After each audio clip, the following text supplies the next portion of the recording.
Yes, it just depends on the lead up. Yeah. Well, we are now live and about ready to get started on our current session of Out of the Abyss. Um, Last session, you went to Graven Hollow, got to investigate some things, mostly trying to figure out things about what's been going on with the Demon Lords. You also met a drow mage has offered to be who has offered up a plan. While he hasn't given you the details yet, because he doesn't want. No, responding. Anyway, while he hasn't given the details yet, he has said that he has a plan and he needs help from plucky adventurers who are brave and strong enough, and maybe foolish enough, to actually do this. So, Right. you investigated a little bit longer, and when you were done, you joined him, and he has joined you along with his assistant, a toad looking fellow, which let me double check. I need to.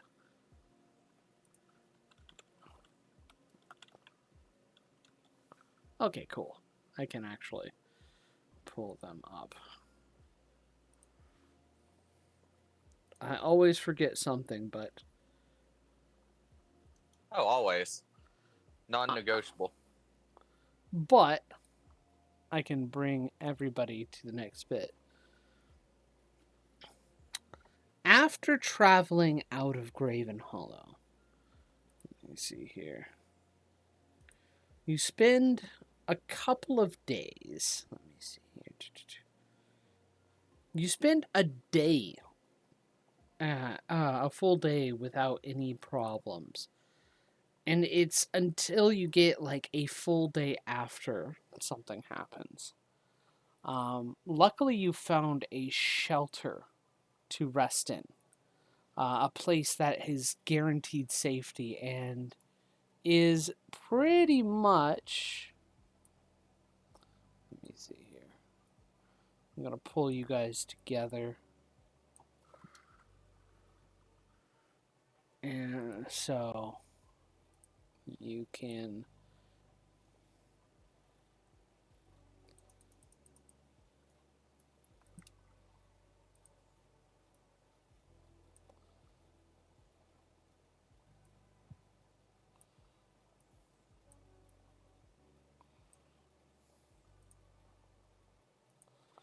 Gotta make you guys a little bit larger.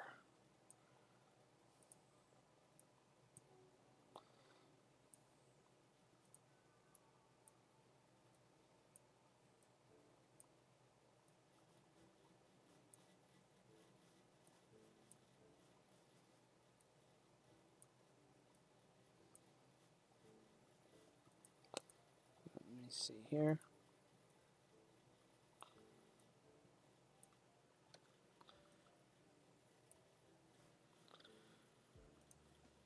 Real quick.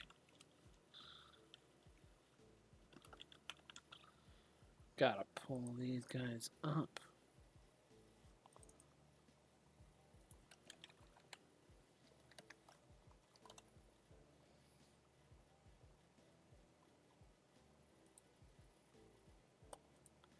And I will pull you guys in real quick as well.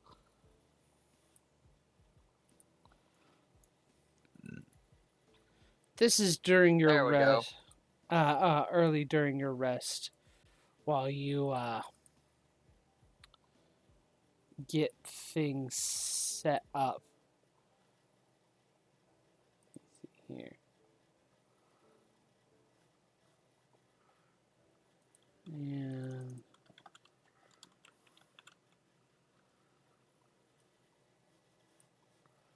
yeah, here's the other guy.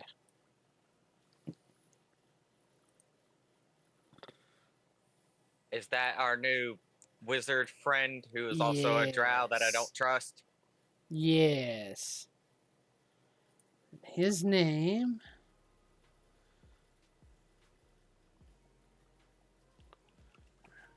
Zarin Devere.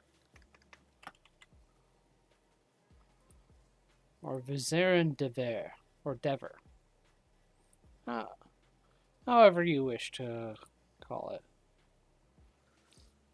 He also has introduced his let me see here. His servant, the toad-like figure that has joined him, as Cleve or Cleve. You call him a servant, but okay. Then again, what do I expect from a drow? Well, he has to do what I say, so he is my servant. Or if you would pay him, he'd be an employee. No, I have no use for money anyways. I'm not a happy servant, but I will do what he says because I have to. Sun raises an eyebrow and just shakes his head. Alistair, feel free to make a nature check about this toad figure.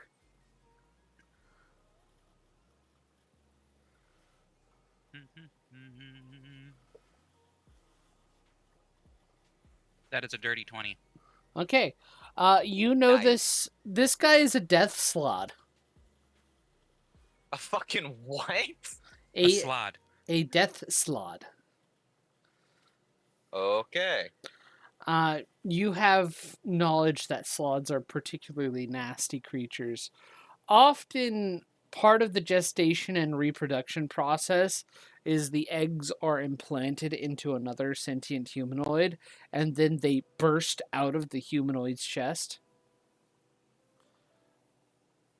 So the fact that Vizarin has a slod as a servant, kind of impressive, kind of scary.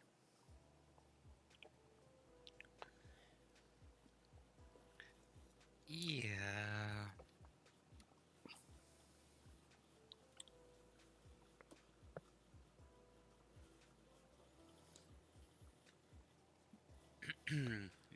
Interesting.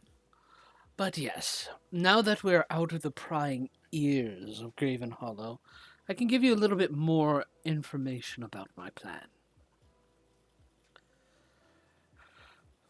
We can't fully deal with the demon lords as they are unless we weaken them first.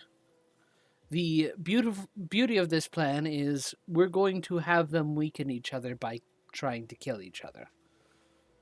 Oh, look, my idea is showing back up. Yes. The good news... Yes, the that is the problem... exact plan we discussed before we went to meet you. The problem is we need to build something that will draw all the demon lords into one place.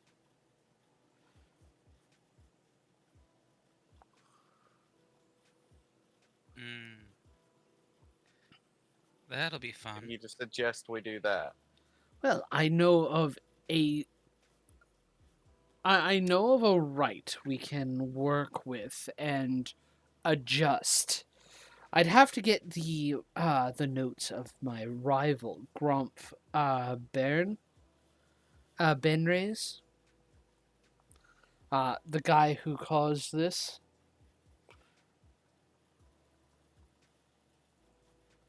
I can make a specific talisman known as that I call the Dark Heart that will draw all the demon lords to one place. Once they see each other, they'll start fighting, and once they kill each other, their physical manifestations, their essence, once their physical manifestations have been destroyed, their essences will go back to the abyss. The problem is I need some rather daunting items in order to get them, and that's why I need adventurers for my help.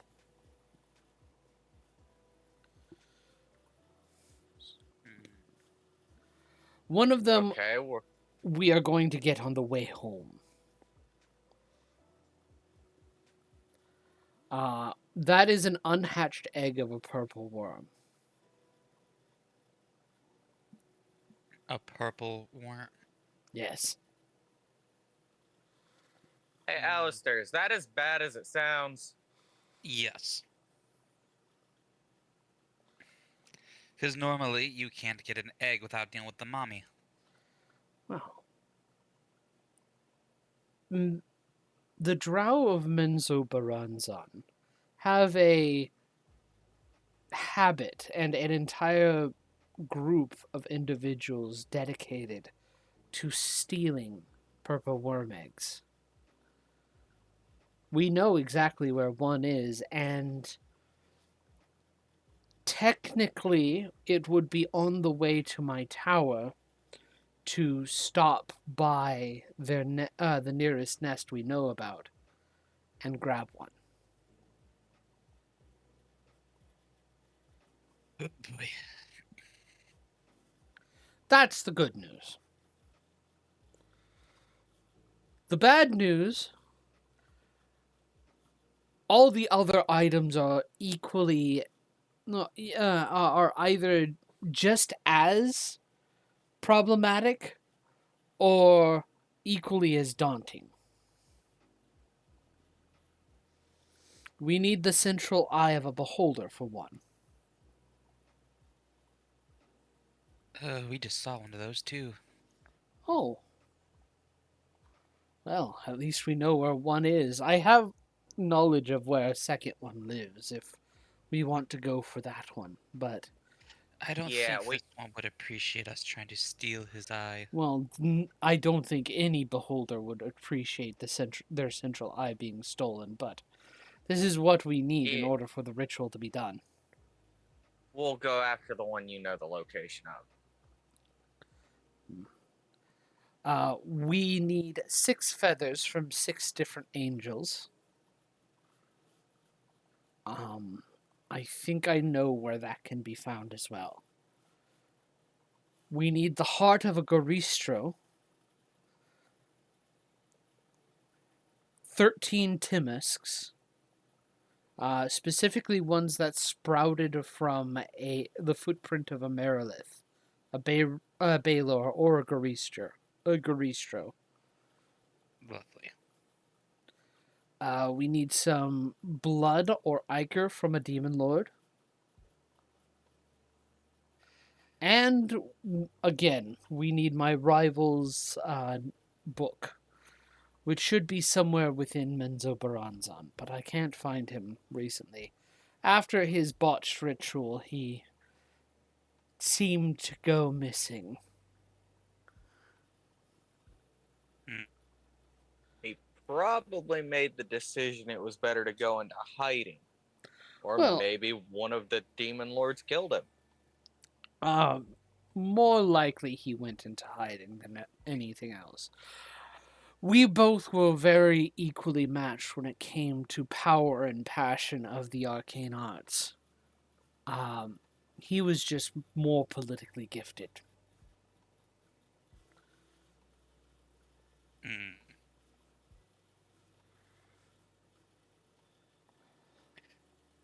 Well then. So, All right. So what's closest for what we can deal with? well, technically, we are going to be heading to my tower first, and on the way we'll be picking up the purple worm egg. Lovely. So we've got to deal with probably the worst part of this. Noted. I don't know. Getting angel feathers doesn't sound like it'll be very fun either. Yeah, but angels we can at least talk to and can maybe convince them to let us have a feather. Well, we'll see. You might be able to, because you do have that shiny sword. You might be able to convince them easily. Oh, yes, that thing. I don't know that Dawn would help with that, but sure.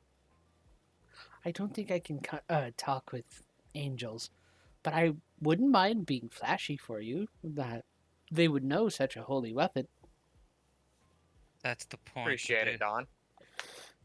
But like I said, that's the point, though. The flashy weapon, they would definitely recognize, I would assume, a relic such as that. And if they know they're relics, they know it would not go to somebody who is not at least good-natured. That might be able to talk them more into it.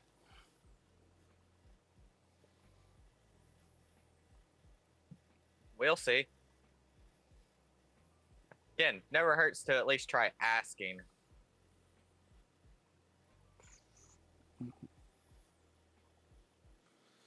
But yes, that is the first step to our plan.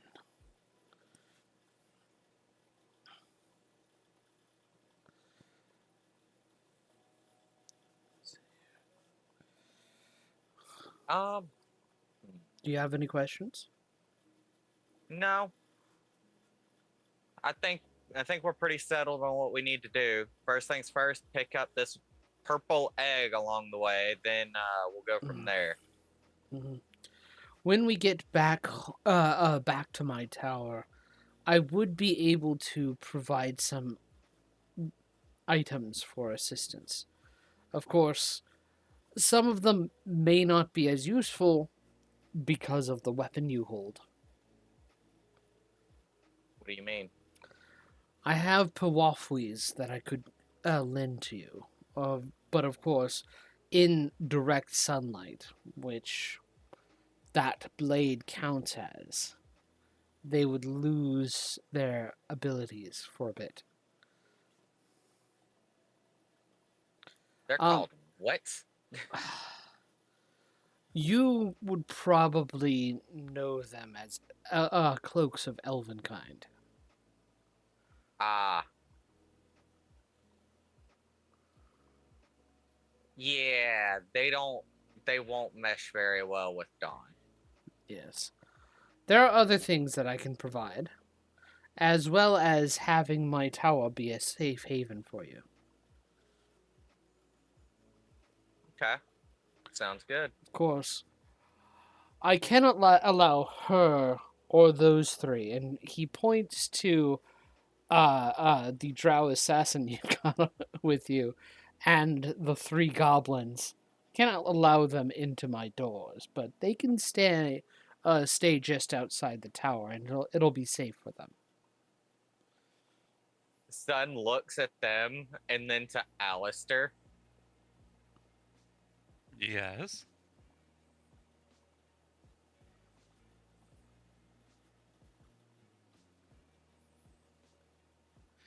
Sun will then turn back to this guy, shrug, and go, "Sounds like you're getting that purple worm egg yourself." Oh, I see. Well, good luck then. And he snaps his fingers. Well, actually, he doesn't snap his fingers. He gets up and leaves with Cleve. Hate this fucking assignment.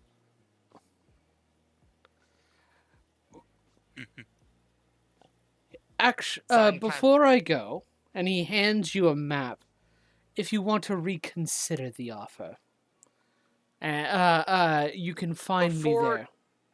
Before you go, why don't you want our companions in your tower? But you'll let us, who are also variable strangers. You At the very two, least, she will be helping us. you two are guests that I'll be dealing with. She, I don't want in because she's still technically from a drow from Menzoberranzan. Those three, I don't want to enter my tower because they are goblins. They're going to get up to something, and it would be a mess to clean up. You two are adventurers that I am dealing with, and I am treating as guests. I can't trust her. I don't want to deal with them.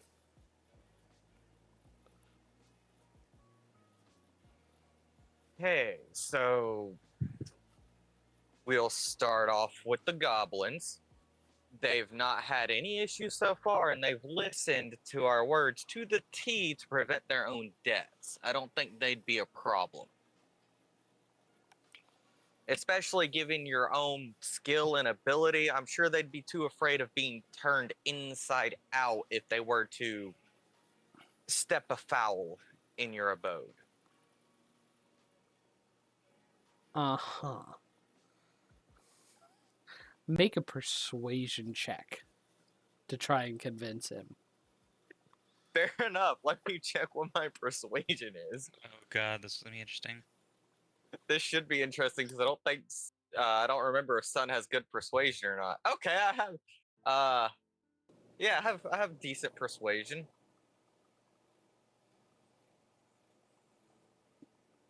That's a 12. 12? No.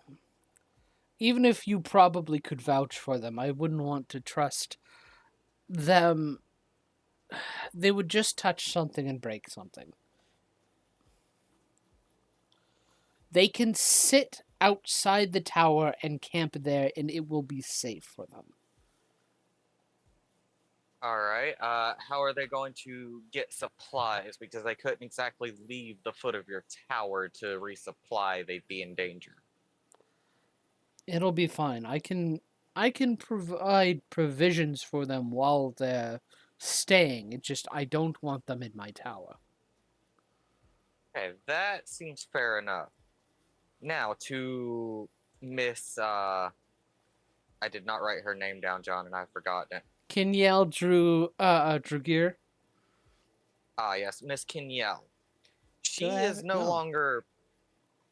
She is no longer affiliated with any drow down here. Mainly because they'd kill her on sight at this point. I know her well, and I know my own people. She could very well easily use me as a means to basically gain grace and ingratiate herself back into Drow society. No, I Would cannot normally trust be a her. that would normally be a good way to put it, but as far as they're concerned, she's a deceased, cursed creature. She returns back, they will kill her. Oh, I On forgot site. about that. On site, there will be no talking to her. She will not be able to hold any audience. And if you're so worried, put a larvae in her. Yeah, Sun has his arms crossed and seems to have just remembered the bullshit we did to make it so she can never go back. I'm sorry. What happened? You kind of. Well, we kind of convinced a bunch of drow and a eyeball with tentacles that we'd killed her. She was cursed. Her blood and decomposing body would spread said curse, and then she failed to play dead well enough, so they thought she was actually alive. So we convinced her that she was actually undead, and we had to kill her again. So Not quite that far, but as far as they know, she is, as far as they're concerned, she is 100% dead. Oh. And with the she no corpse longer very much exists. cursed. So, So what she type goes of back. curse is she dealt with? As far as they know, Alistair, you explained the curse. That one's on as you, bud. far as they know, if anyone so much as touches her, they will pass a curse of madness beyond anything they've ever had, and it will slowly rot the mind and the body to the point of decomposition. Huh. They were rather interesting to set up. So basically, they see her. She's dead. They will put an arrow through between her eyes before she even gets within 200 yards of any drow encampment. That is fair. I will allow her access, but if something happens, it's on your heads, and I If will something hold you happens, I will kill her responsible. myself. Because I've already got a thing on her head. I will gladly kill her. Alistair, you're not gonna use the rock again, are you? And Why would Sun I kind of use? squints at you. Why would I use that? I have my own abilities. What rock? Okay, good. Don't worry about that aspect yet. That might come in play later. Okay.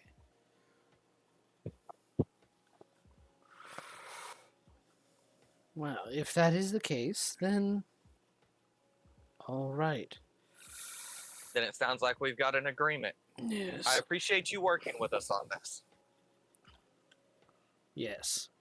Well, it does not. It does not please me too much to have to deal with somebody I can't account for, but I understand your need to have some of your allies in understanding.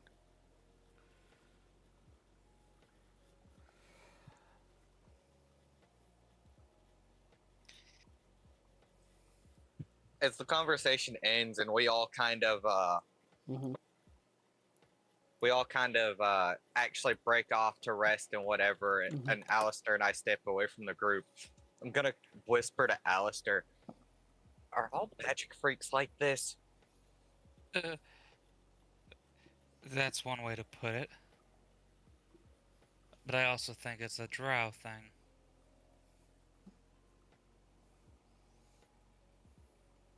So far, I'm not a big fan. Why do you think that I normally stayed far away from them other than to destroy them when they got too close?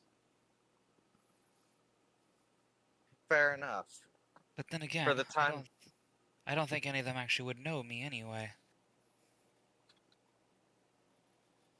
well, they probably wouldn't, but for the time being, I think we should go ahead and do our breaks. I'll take my 4 hours first and get that out of the way. And I will go ahead and do my 4 hour trance. Hmm. Okay. They start going through their resting bits and such. And Alistair, you go to sleep soon after Sun is done with his trance. Yeah, because I guess we're gonna take turns doing watch, so. Mm-hmm. Yep. So, Sun, Yes. during your watch, you hear from outside the confines of this shelter the sounds of footfalls. There is a scraping sound, and then the smell of ozone begins to hit as you hear this just kind of sizzle of some kind of energy. It's not fire. It's just a zzz, zzz, zzz. Can I make a survival check, see if I recognize what may be going on? Survival or nature. Nature. Um. So my nature is better, but because Sun is not from the Underdark, I'm gonna say survival. Okay. 18 total. 18 total.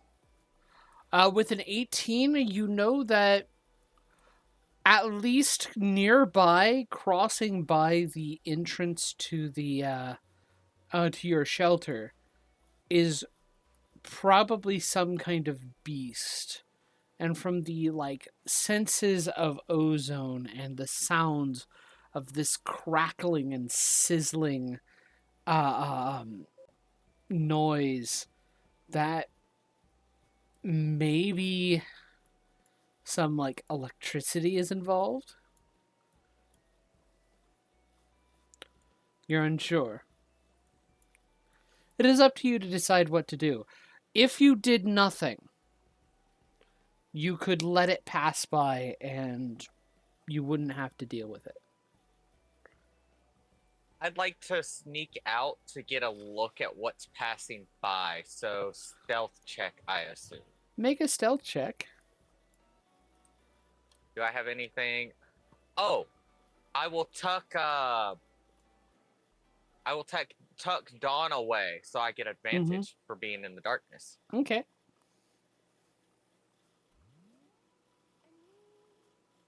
see here. So first roll's a 6. We're not looking good. Second roll. What is my plus? My second roll is a 12 plus stealth. That's a 15. 15. Okay. Go ahead and step closer. Oh wow, that is You concerning. see a almost kind of like a salamander, but blue with horns, blue skin, smooth skin, horns, and like electricity sizzling from its mouth.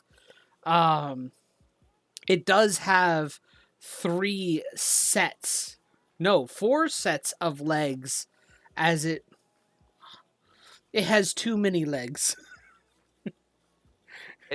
Is this a lightning variant of the thing that led us to the library? No, this is a Behir. And as you kind of creep closer to get an idea, get a sight of it, you accidentally kick a stone, and its head shoots in your direction, and it sees you.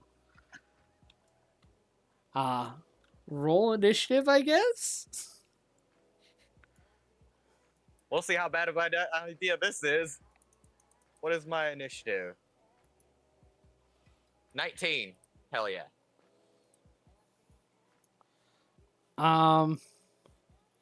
Also, you will know very quickly that this is about to be happening, Alistair. Oh, you're gonna scream? No. If I go first, you are probably gonna know this is happening. Because depending on how this goes, I might scream. Well, my roll is 16 plus 9, so 24. Okay. Alistair, are you do you have the alert feat, yes? I have the crabby, who Oh. senses Which- danger. Oh, Oh. that's right. So the crab would probably wake him up anyway. But I also have my ability that gives me my plus to my initiative. That's why mine's so high. Mhm. It's not even the alert feat, it's just the bonus. Because I don't think I have the alert feat. Because I think we switched it out because it's like, yeah, I don't really want to deal with the old version or the new version of it, just saying, like, only switch rotation. Yeah. So. But yeah. So, I guess the crab would definitely sense this and wake me up. Uh-huh.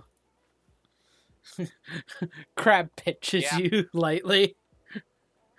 So yeah, it's like, huh? What?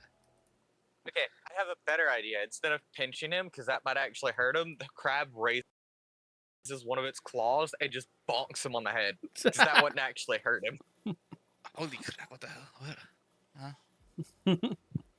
Ah, where is the other one? Oh boy, what is going on? And you do smell ozone and hear the sound of electricity as I am something going to is. stealth and see what the hell's going on. You can Notably, take you a do hide not action. see me because I'm around the. Yeah, notably, you don't see me. I'm around the corner. That would probably be the first thing I do is I wake up, we go right into stealth because something's not right. Mm-hmm.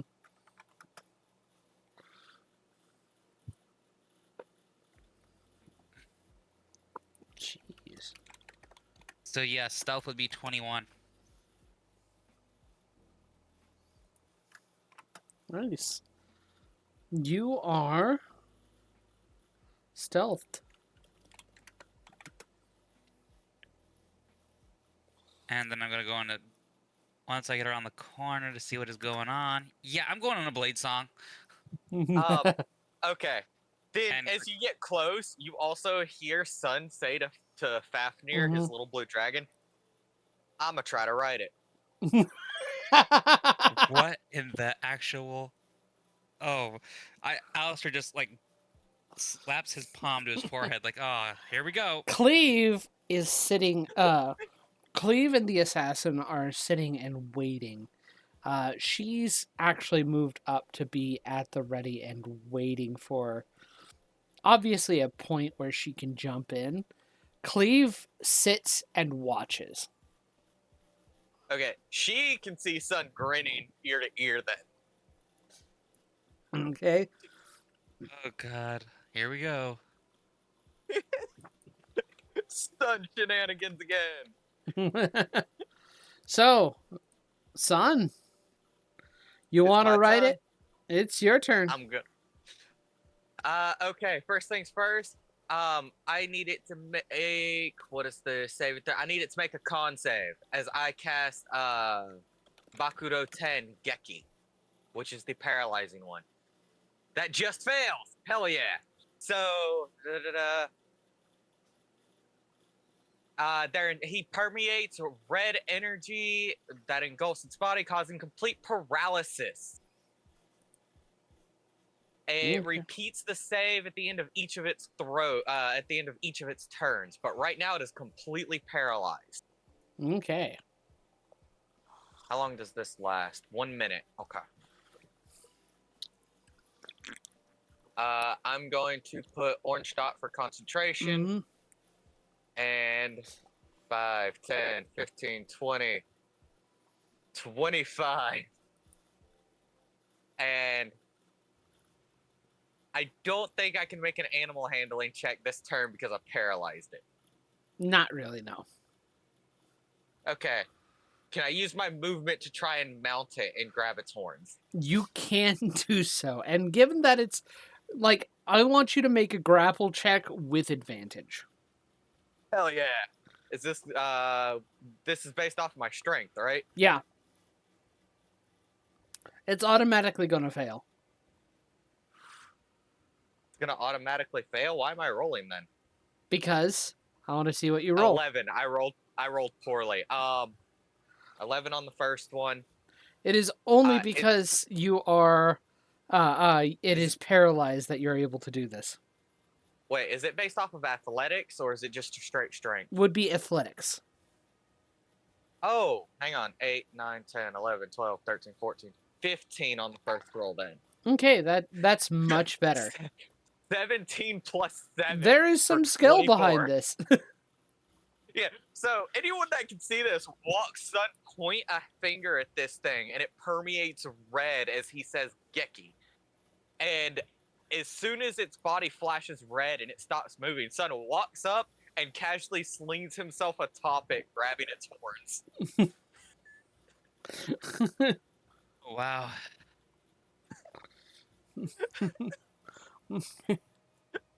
I wasn't joking. That's my turn. Okay. He is going to sit, kind of watch from the distance. It's this thing's turn. It's paralyzed. It needs to make another con save. Yep. It fails Nope. again. It's still paralyzed. Still paralyzed. Kinyel watches disbelief and doesn't do Sun anything is because grinning. just the ridiculousness. The thing is, it's not even moving, so it is just like a limp Yeah. noodle. It is seized up and stuck. See, the way Alistair is viewing this is like, what is the point of paralyzing it if you want to ride it? You're not even getting the fun of being thrown around. Yeah, Alistair, it is your turn. No. I'm not doing this for the fun of being thrown around. You'll see what I'm trying to do. Alistair's going to move a little closer and try to keep to the shadows, and so many things that he could do to be funny. Mm-hmm. I think he's just going to take the dodge action just to be ready, and that'll be it. Okay. Because I want to see how this plays out. Cleve does Fair nothing. enough. It is your turn, son. Okay. Now, I would like to make an animal handling check to try and essentially talk this creature into letting me tame it. I am ready for a series of fuckery for this to happen, and I Okay. need to roll high or I'm fucked because my animal handling is +1. You're not going to be able to tame this thing Why not? because it's not a beast. It is a monstrosity. And That doesn't mean I can't tame it. it's just intelligent enough to be technically sentient. Okay, then all the more reason I could definitely tame it. If it's sentient, I can tame it. It's just not gonna like the process of being tamed. Okay, if you want to try further, you go ahead and do an animal handling check to try and break it. Now, do you still want this to be animal handling, or do you want it to be based off of a different stat or a different type of roll? Because it is a monstrosity, I'll let you make the try. But Sun is determined to try and talk this thing or convince this thing into basically being a mount, so they can traverse the Underdark easier. I want you to either choose intimidation or persuasion. Okay, I'm gonna choose persuasion because I'm also gonna use some of what was supposed to be Sun's portions of rations to stick that in its mouth. So I'm basically feeding this thing. I'm trying to teach it. Okay. Roll Um, persuasion with disadvantage. And I will try disadvantage. Yes, you paralyze this thing and now are forcing food. You paralyze this thing and now are forcing food down its mouth. I don't think that would putting help. the food. I'm putting the food in its mouth. I'm not forcing it. I'm getting there. You're And getting as to I'm forcing trying it down its mouth. No. And as I'm trying to convince it, I will use Abyssal to talk to it and try to explain that I want to use it for transportation in exchange for food, and I drop concentration. You drop concentration? Yes. Cool. And this is It doesn't seem that's to a natural understand. 20. It doesn't understand you. Damn. So that's a 25 in persuasion to try and make this thing my mount. Here's the I problem. can start. Yes. It doesn't understand you. Yes, I get that. I'm basically feeding this thing while writing it at this point, and I did drop concentration, and Yeah. that is my turn. Okay. Hit me with it, John. Yeah. I know what I'm doing. I'm risking it. It is going to bite you. Well, actually, It technically It can't. is- I'm sitting just behind its horns. it is going to try and constrict you first. So it. Well, Athletics or acrobatics to avoid this, essentially, because I am riding it kind of like a bull. this will be a strength saving throw. Strength save. Yes. Okay. 20, 21, 22. 22. You're able to avoid it. I twist and turn with its body. Just stop that. Alistair, you're getting a full show. Yeah. You watch as this thing suddenly starts to writhe and grip, and its body starts to contort and slither and move in this space to try and get around and take over the grapple. Alistair Sun just sitting kind- there, shaking his head, watching this. Like, great. What's he gonna get hurt? What are we doing? Sun is like yanking on its horns to make it near impossible for it to constrict him as he turns it ways it doesn't want to go. Mm-hmm. Yeah. Meanwhile, Alistair's just barely like peeking out from behind this little alcove. Like, oh my god, just shaking his head like this is. He gonna get hurt again. She is. Kenyel is holding her action. Alistair, it is your turn.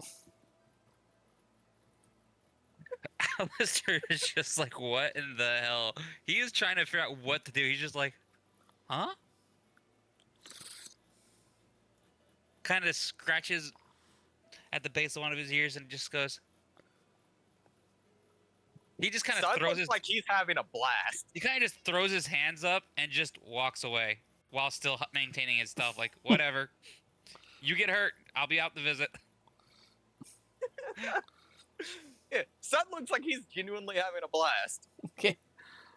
Son, it is your turn. I'll just stick with a dodge action for now. Mm-hmm. Because he's just curious how this is going to go. I'm going to use my grapple to kind of slam its head into the wall to kind of stun it a little bit, but not deal any real damage. Yeah. As I'm just like, stop it! And jerk its head to the side. Do you want to try to make it go prone with your grapple?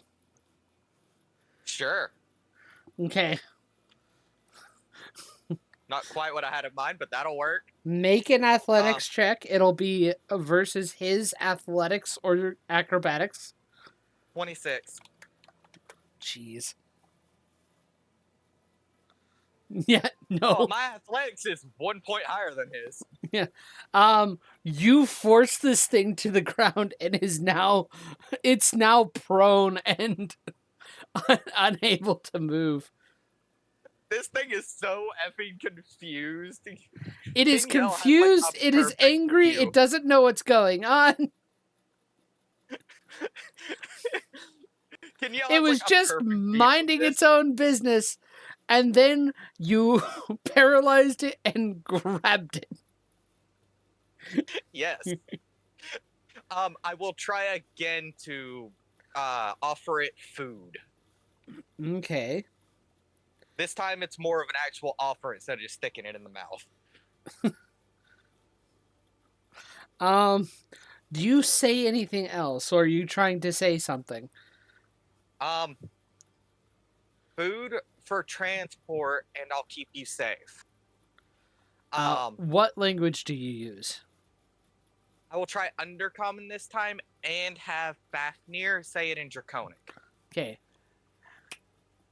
Have Fafnir roll persuasion with advantage.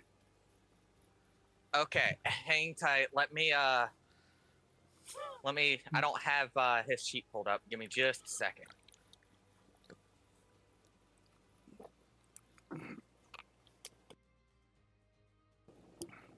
Wow. It'll pull that stinking file up.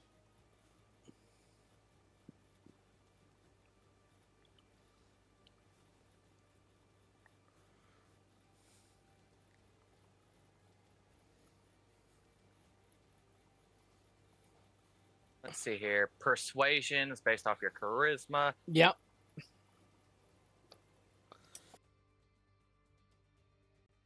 And he has advantage. Yep. 18. 18. The creature speaks back in the same language that Fafnir uses. Do you understand? Do you know what Draconic, son? Son doesn't know Draconic, but I assume for as long as Fafnir has been with me, and the fact that Wormlings and Wyvernlings can speak Draconic and understand other languages, I've been teaching Azure Common to try and somewhat translate. Okay. I would also be trying to learn Draconic in return, but of course that's a rough process, so I might understand bits and pieces, but that's about it. You're going to catch bits and pieces. It's mostly right now responding angrily and in not happy ways. It's going to take That's a little fair. bit more convincing to actually convince it. That's fair. Vizarin continues to watch, and it's this thing's turn.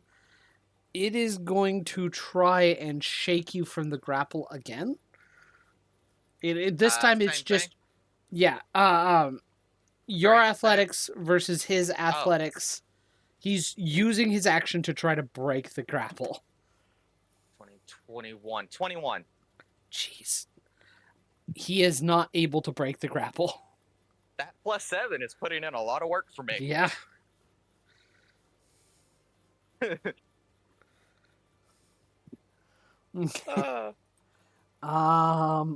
What are you doing, Alistair?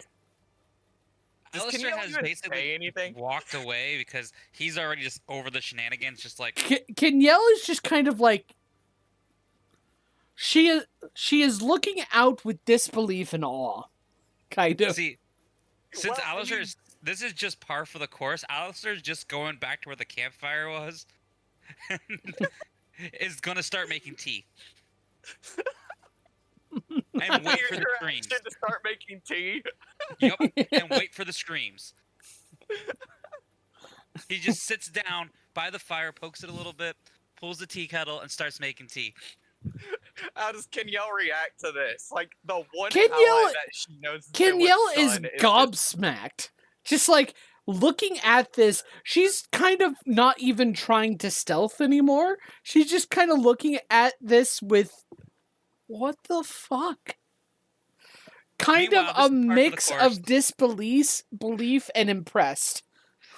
See, for Alistair, this is par for the course. He just sits down and just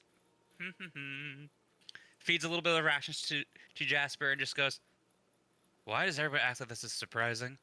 And continues to go back to what he was doing. Mhm. Oh, I love So- this.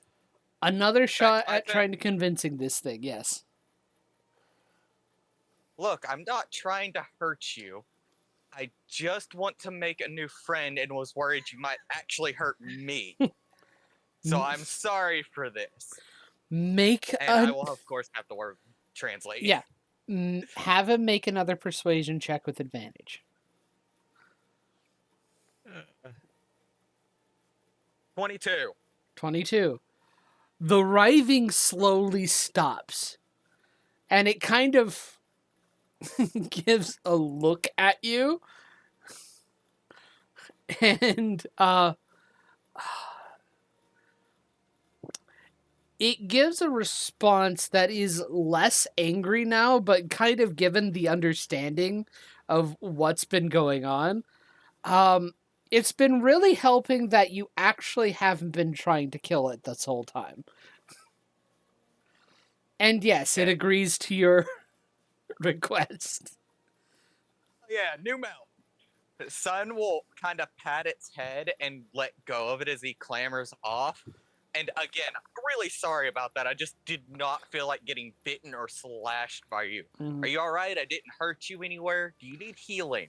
And of course, I'll have It looks- Fafnir translate. It looks completely fine. Fafnir just responds with he's fine. It's just he was in kind of fight or flight mode.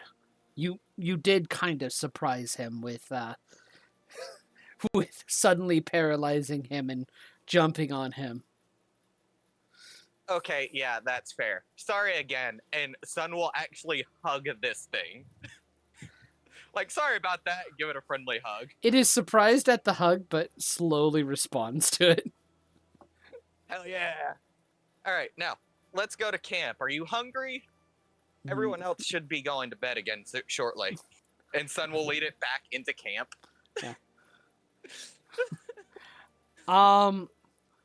Vizarin is kind of impressed. He's just like, not many have the ability to wrangle a behir. I have no idea what that means. Hey, new friend, what's your name? Alistair, I made a new friend. I see this poor creature. One Hey, second. rude. He's gonna get up, walk over, and kind of hold out a different type of ration because Alistair has got like his own stash of rations, and like, you look tired. Offer. I love this. This is so crazy. Let me see Sorry, here. John. I know this was unexpected, but as soon as I saw it, I knew what I had to do.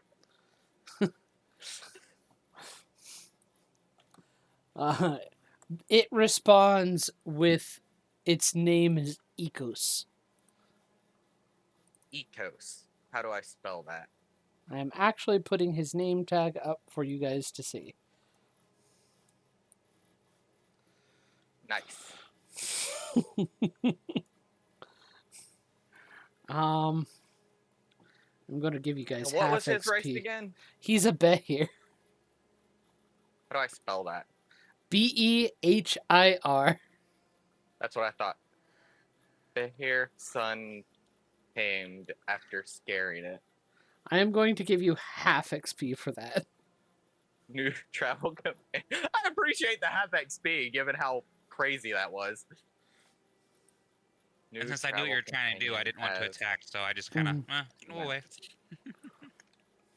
Yeah, I wanted it to make our travel a little bit faster, mainly. That, and I really like its art, so I was like, new mounts needed now. I don't have any feats or anything that would allow me to use mounted combat either. I just really wanted it. By the way, I'm gonna put into player game chat like the new art for it in Ooh, the new yes, monster give me. menu.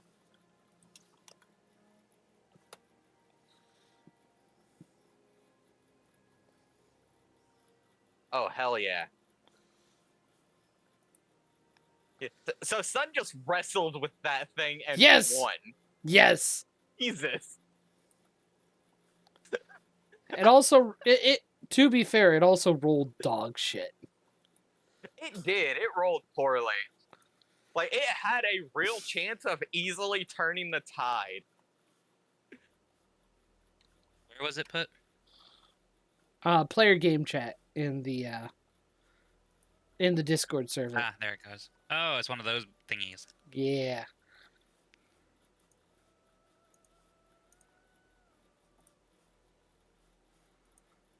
Yes, I'm very happy with my new friend.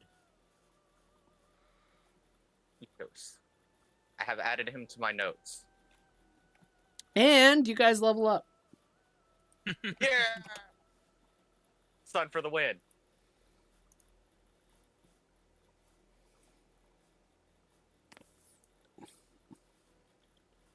So we'll go ahead and take some time for your level up. Thank you. I can't believe that was all we needed to level up. Well, I mean, I've been dividing the XP you earn by the amount of people in the combat, and only one person was in the combat. So, I mean, that's fair. half of 7,200 XP is 3,600. God bless. And like I said, I just didn't want him to lose his chance of losing his mount, so I didn't get into it. Yeah. I gained 10 more hit points. Even though I was planning to, like, attack brutally. Yeah. You could have. Do I get a new spell slot, or is it's still third, so I don't get a new spell. But my ability goes up at the 10th level. 40 plus con, so that goes up to 45. Features and traits. Edit.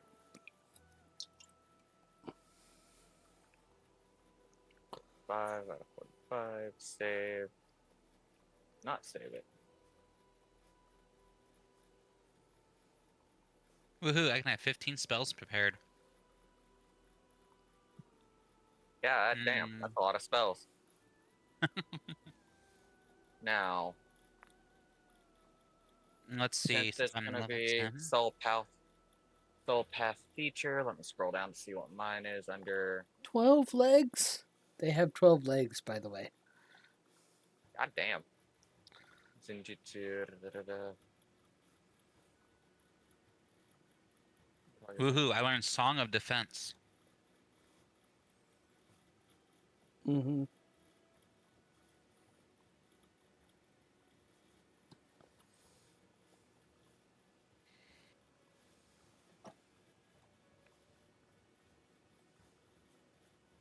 And I learned Shikai.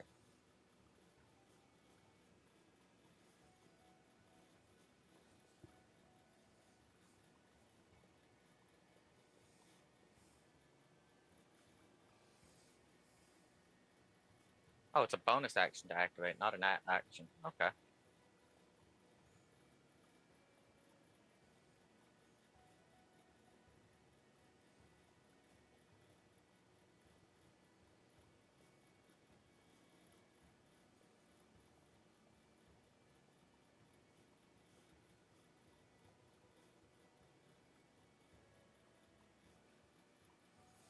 I forgot the name of the Shikai.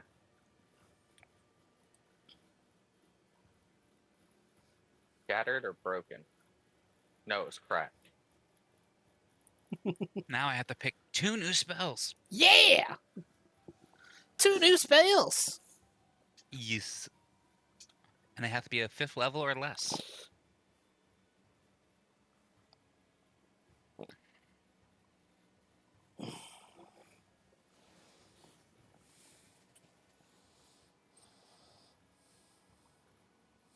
Jeez.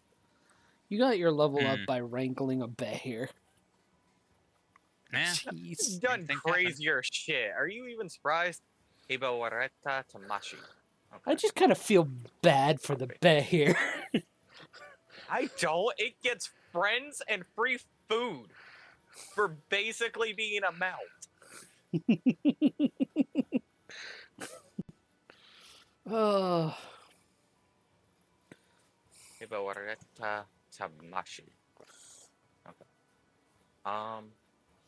Now I've got to go back through our messages, John, and find where I put my Shikai information for this. Mm-hmm.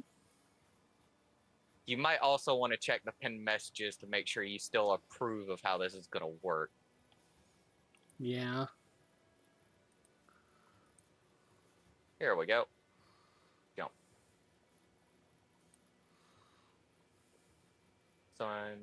Each does 1d10. So that 1d10 should be whatever damage dice I'm actually dealing with my standard sword. Which I think is 1d10 and why I labeled it that way. Oh, yeah, I remember this.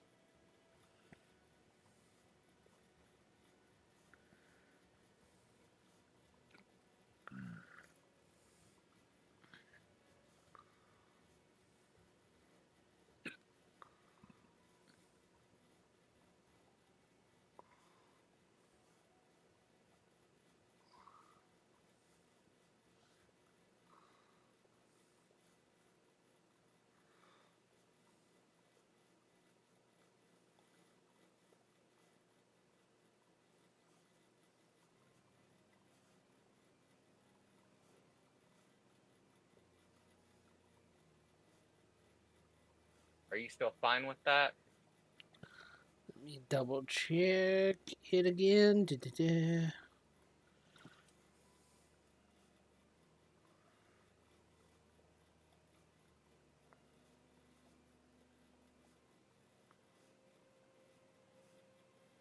I would also like to edit the reform since it costs so much just to detonate all of them anyways. The reform to take a full action instead of costing SP. Yeah. I agree with that. Because it is already expensive as an action.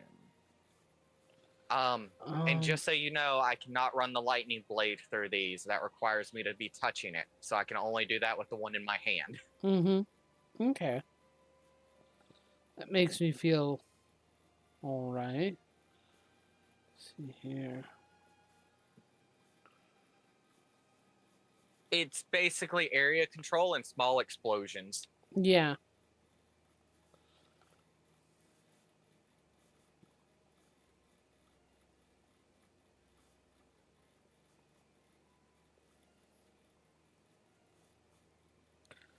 One thing I am going to want to say, I want them to work kind of like Meteor Swarm does, and if you hit multiple creatures with different explosions, they don't double up on damage. They just take one of the damage types and such. What do you mean one of the damage types? Like, for example, whenever if you cast Meteor Swarm, you can't have two circles overlap each other and affect the same creature twice. Right, it only affects one creature per turn. So I can't detonate all four, because it's 4 floating swords and a 5th one in my hand. So I can't detonate all 4 of them on one enemy and stack up all that damage. Yeah. I can only detonate against one enemy at a time. Yes. Yeah, that's what I figured we were going with. Okay.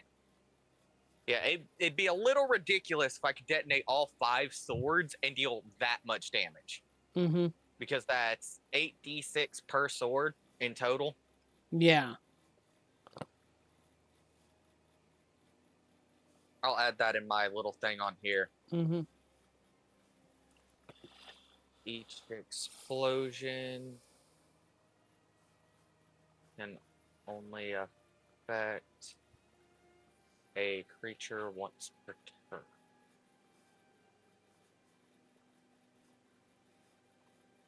There. This way it doesn't get confusing later and I don't try something stupid. Mm-hmm.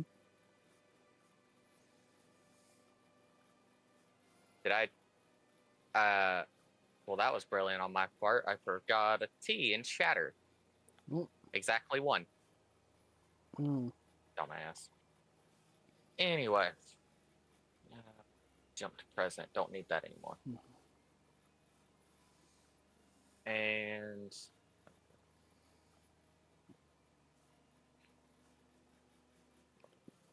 10 save. Let's see here. I've got my path. I've done my increased whatever. Transferred all that over. I've done my health for my level up. Now 108. 108.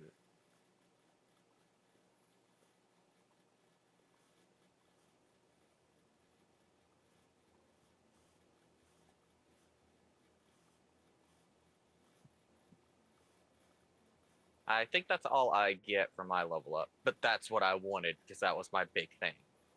Mm-hmm. Okay.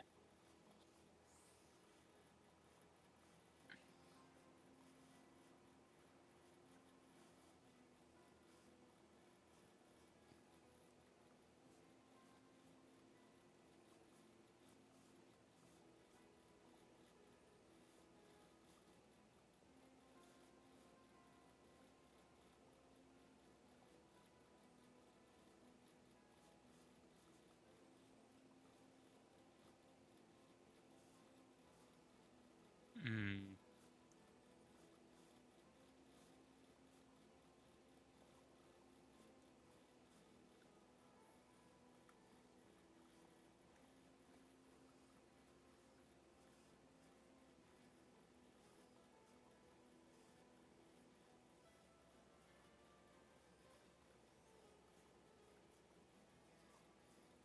Huh. Mm-hmm. I'm trying to decide if I want to use that spell or one of the others.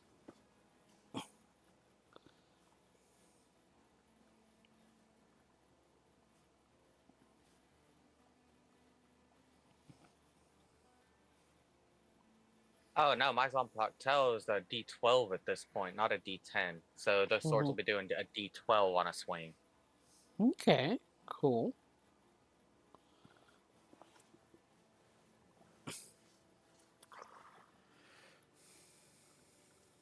You know what? Why not? We'll take that one just because it's funny and I Mm-hmm. could.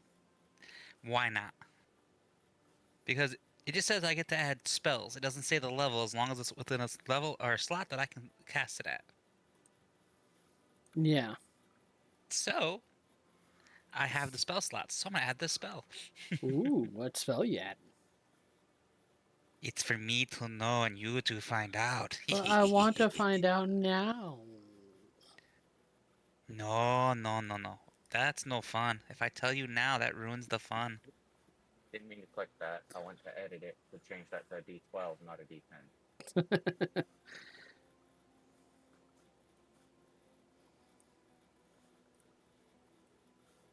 But hey, now everyone can look and see what it does. Mm-hmm. Hibi Wareta Tamashi. And that's a bonus action. Mm-hmm.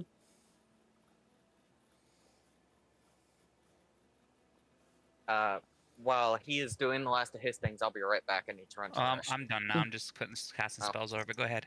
Mm-hmm. I'll be right back. Okay.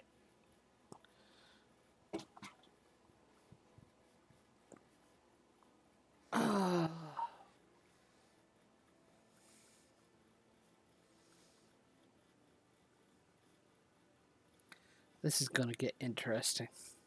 Yes, I've decided to take something that's going to actually help me, so Yeah. yeah. Because I kind of need it. Uh-huh. So I'm going to do it. Mm-hmm. And the best part is I can actually do Mm-hmm. this now. Because I have enough spell slots to do random things now. Mm-hmm. I can't believe you actually have a bet here now. That wasn't the Yeah, plan. I figured it was going to happen as soon as he was like, ooh! I'm like, yep, here we go. Oh no. Oh no. See, you didn't realize it was That going to wasn't the happen. plan. I knew it was going to happen as soon as he saw it, and he was like, ooh! I'm like, yep, here we go.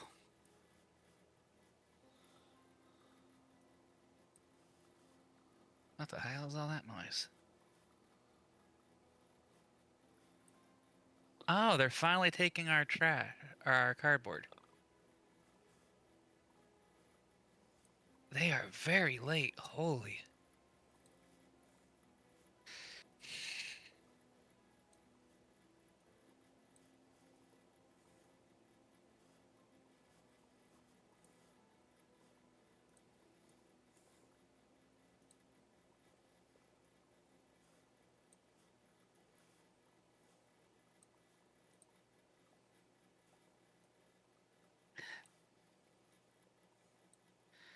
But yes, I have decided to do that because that'll be useful for me.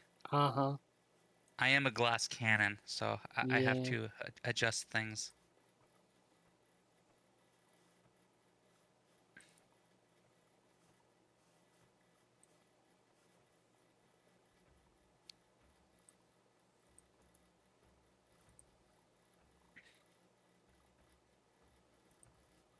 But yes, I have added fun things to my character.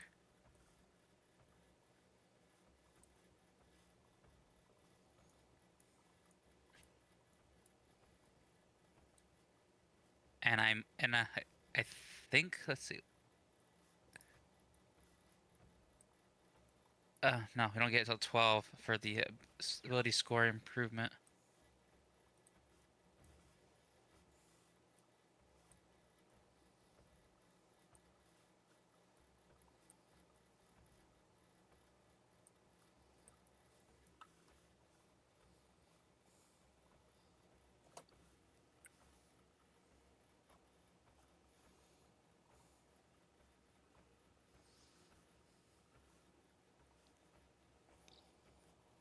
I find it funny. Yeah. Well, Ah. some of the stuff that happened tonight Mm-hmm. is similar to what I have planned for I my returneth. account. Oh, welcome back. Welcome back. So, your night goes on, rather unexpectedly for me, but hey, it's fun. With all And the wild shit I've done with you and over a year of playing games with you, why are you surprised by this?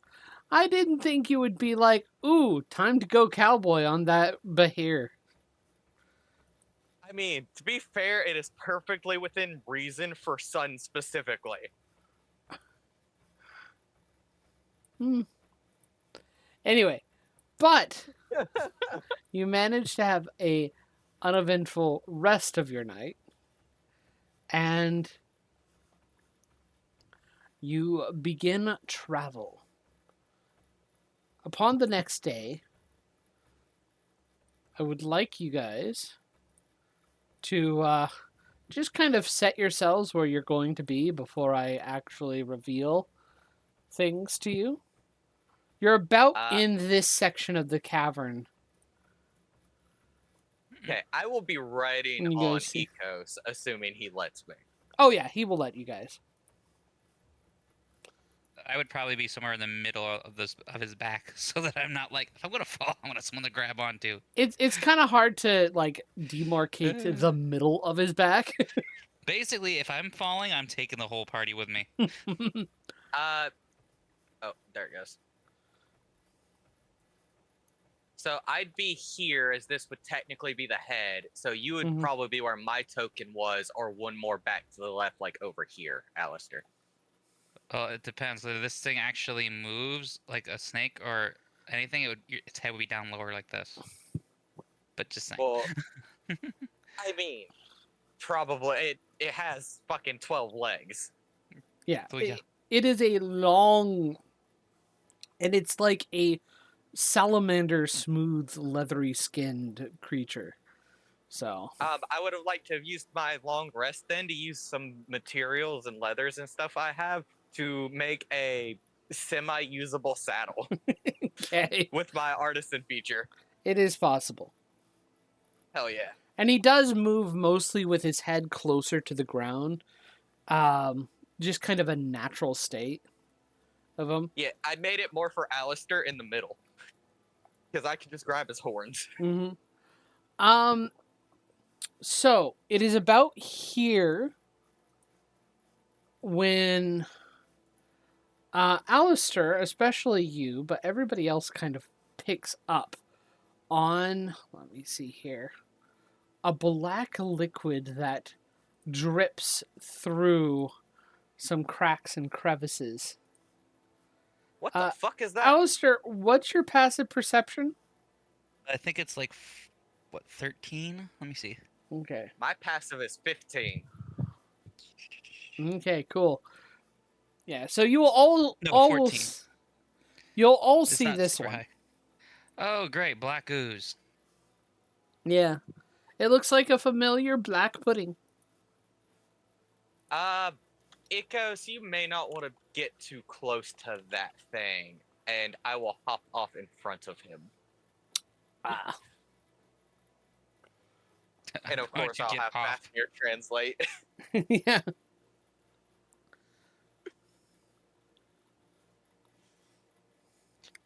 Kind of gives a Hey, snapping response. Electricity begins to charge up at its teeth. at least Sun was honest. He is going to try and protect Ikos. Uh-huh. So, I can't believe I went fucking cowboy on this thing.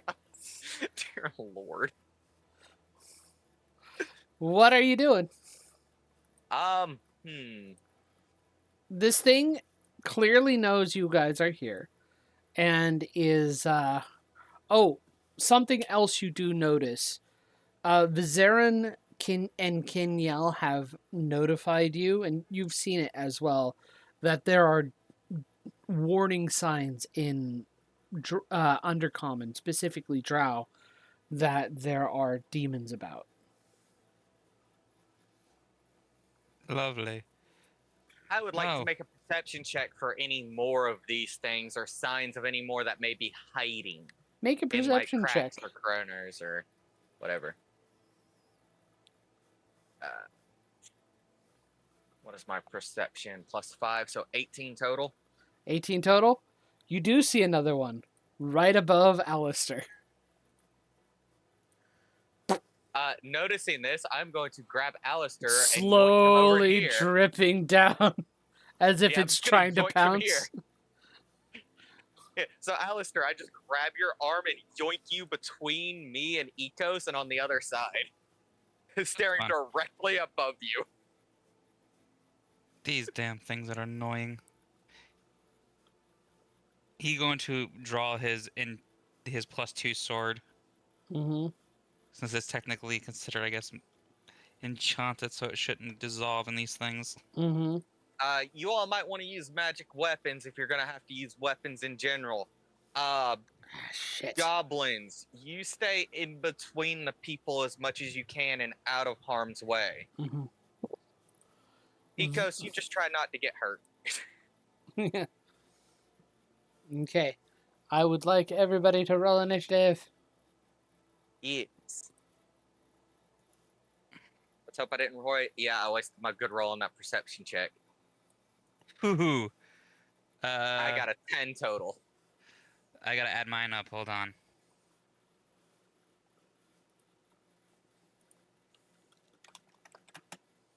Uh, 27. Nice. Yeah, I rolled really high and then the +9. Well, it's a good thing you rolled that because these things rolled a 25. Oh no, that was Kenyelle. Oh, no, that's Kenyelle? Okay, cool. Yeah, she's allowed to roll that high. Yeah, she's allowed. That's fine.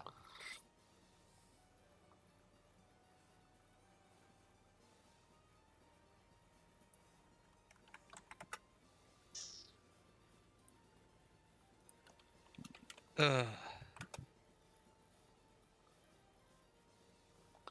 Oh God. We rolled a nat 1. Ecos. God damn it. Ecos, buddy, come on. I He was guess already rolling like crap, so he's continuing with it. Apparently. continuing with the I guess it trend. wasn't just a bad day. Maybe he was demoralized because you saddled him up. I disagree with that because he seems fairly happy. Did he still rolled higher than the enemy? Mm-hmm. Never mind, I guess it doesn't matter then.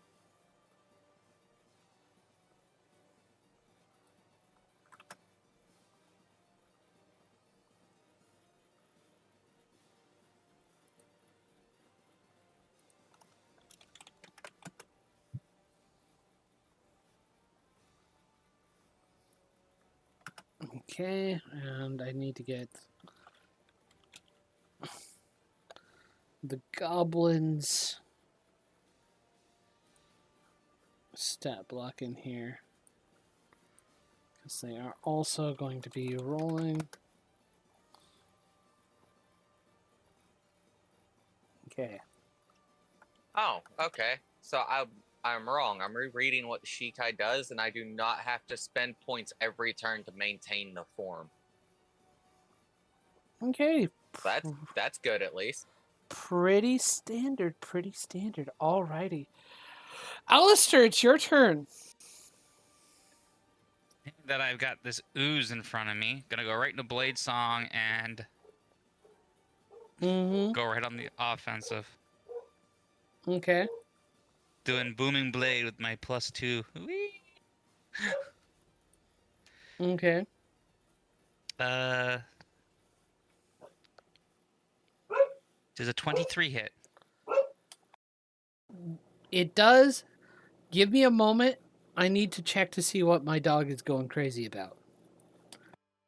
Yeah, that sounds about right. Oh, did you read the other chat? Yeah, I saw. I just haven't had a chance to respond. Oh, that's fine. I think that's fine. He's been going through it, and it like reasonably going through it. He can't catch a fucking break. It is what it is. Did you hear his phone broke the other day? Did now. Yeah. He went Sorry a day about that. because I didn't know he hadn't told you, or I wouldn't have said anything. Yeah. Let's just say that this has not been his fucking week.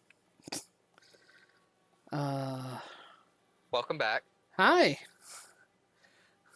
So, you hit Alistair. What damage did you do? Wait for you to get back. So I didn't roll yet. Mm-hmm.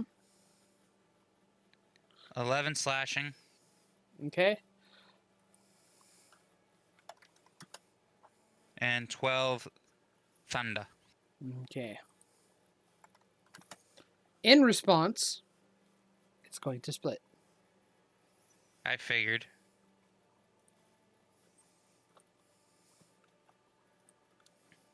Yeah, basically, if we can't one-shot it, it keeps getting smaller.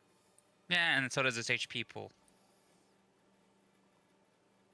Yeah, but it can shift all the way down to small creatures, which is kind of annoying. And then I'm going to swing at that one. That is a 17 to hit. Real quick. Give me a moment.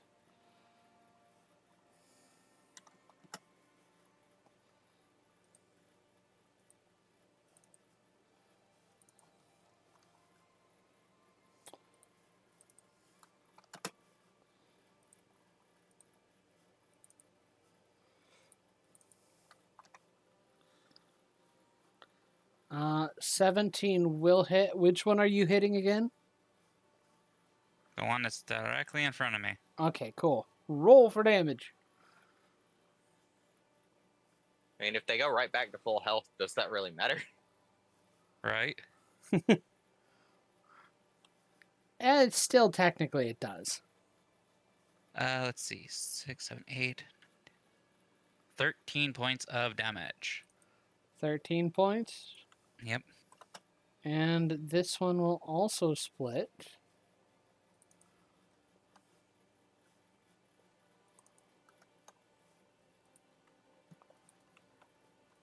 And be right here. That's in the wall. It would need to be on the other side of Alistair, I think. It is small. That's true, and it's like right up against And his this head. one is getting attacked as well. By the Okay. crabby. Yep. Pocket crab. 15 okay, to hit in the with same box. 15 with hits. 15. Go Krabby, max damage, 9 pinchy. Krabby pierces this thing, and it dies. So I just reached out and like clamped its head right off, and it just turned into a puddle of ooze. Yep. Cut the membrane and destroyed it. Okay. That is all Alistair can do as he kind of just goes, well, interesting. Mm-hmm. I forgot how annoying these things were. I know. Okay, well, That was in character to Alistair. That's why he said, I know. He just, Okay. yeah, I know. it It's- is Kenyel's turn. She is going to 5, 10, As she's doing her thing, Sun's gonna look like he just had a realization. Oh, that means the King of Oozes came along this path. yeah, I not kinda too said that. surprised. I kind of said that, but that's okay. She is going to attack Yeah, the sorry, one, I'm kind of dumb. the bigger one between you and Alistair. Next to you and Alistair.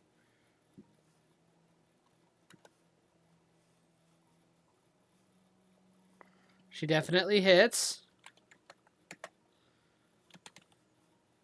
Does she get all her sneak attack damage? She does. Yeah.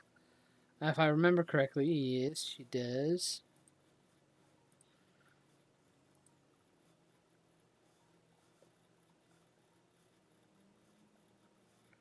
Because it is not immune to poison damage. So she strikes at this thing, and as the bolt sizzles, it kind of whisks through. It still exists, but it's a little pocked. What do you mean it still exists, but it's a little pocked? You know how acid eats away at metal a little Oh, bit yeah. and pocks it up? So her weapon is pocked, is what you're saying. Yep. She is then going to... So, 5, 10, 15, 20, I'm going to say, hey, there's a dagger on my back. Grab that. 30. I'll be fine. And she fires again at the biggest one. If she does look, there's a drow dagger, drow +1 dagger on Sun's back. Ah. like strapped to his belt. She hits. And she's aiming for the bigger of these guys. Yeah, this one back here. And she attacks again and hits.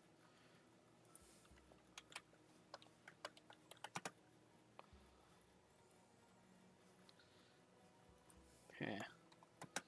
So because it's not slashing damage, it's piercing, it's not splitting. Is that Yeah. correct? Okay. Yes.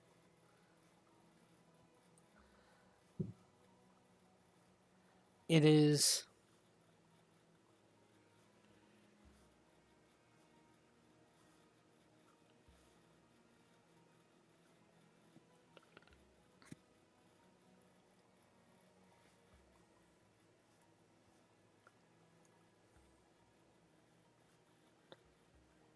One second. It still wasn't bloodied.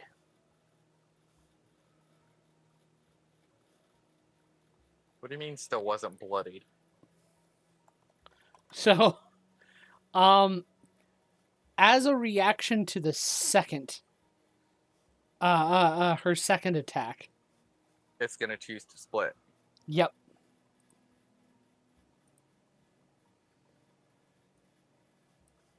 Color me surprised. Mm-hmm.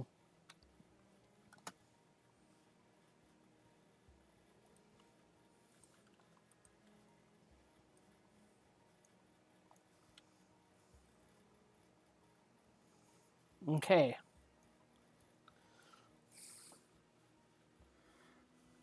Cleve, seeing how things are going,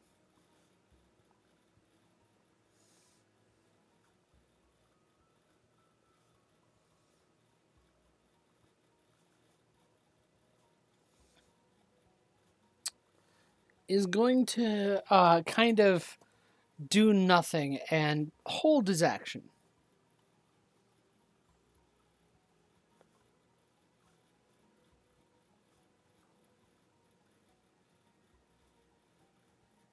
Okay. He seems on edge.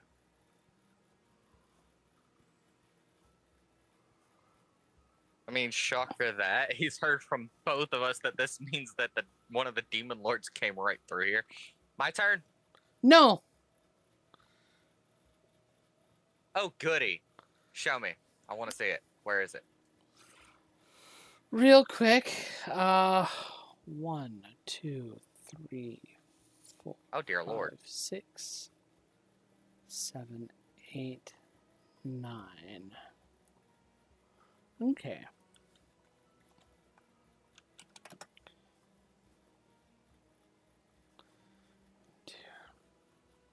Two on the D10. Okay. Okay. You watch as this monkey creature appears from invisibility. Oh, god damn it. And is casting a spell. Spell. Yes. Casting a spell. Mm-hmm. And he is targeting Vizarin. What spell is he casting? Make an Arcana check. That is a 20. Dirty 20. It looks to be Phantasmal Killer. Yeah, no. Counterspell. Okay. At what level? I'm going to cast it at the 4th level. You're going to have to roll a d20. I know. And yeah, add your intelligence modifier. That will be 24. Okay. It's casting a spell targeting Vizarin, and the spell breaks, and it just kind of goes... "Rrrr!" Yeah, because Alistair's just going to turn and just, like, swing his sword down. And kind Sun of go... looks... yeah, Sun just kind of looks towards it, back at the slimes, back towards the monkey. Should I be dealing with the monkeys or the slimes? A second I one don't is think it- going to rush in 5, 15, and Yeah, immediately take an attack from Cleve. the slimes are just about dead. I think our big problem is the many monkeys right now. Noted. But kill slimes quickly, kill monkeys after. Okay, I Cleve think you got the slimes. is going to hit. Is he using a pole arm? No, he's using, like, as soon as he kind of gets ready, a blade forms into his hand that kind of looks staticky, and it almost looks black and slick, as if it were like a sheet of crystallized oil that still seems to warble and move without any reason or rhyme. And it immediately responds as the Barl Gurla gets close.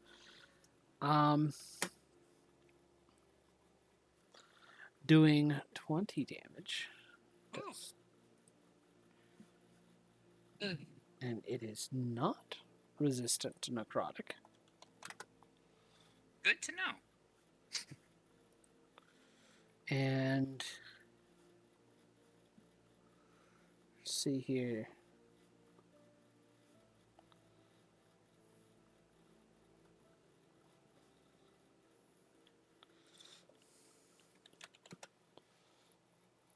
Two.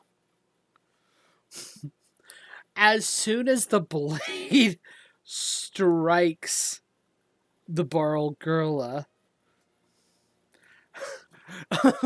it kind of stops looking at Cleve, and there's just kind of this vision of fear painted across its face as it slowly kind of stays its ground. What's up with the funky sword? It is my blade. You have your sword, I have mine. And that is their turns. It is Sun's turn now. 30 feet. Okay. Okay.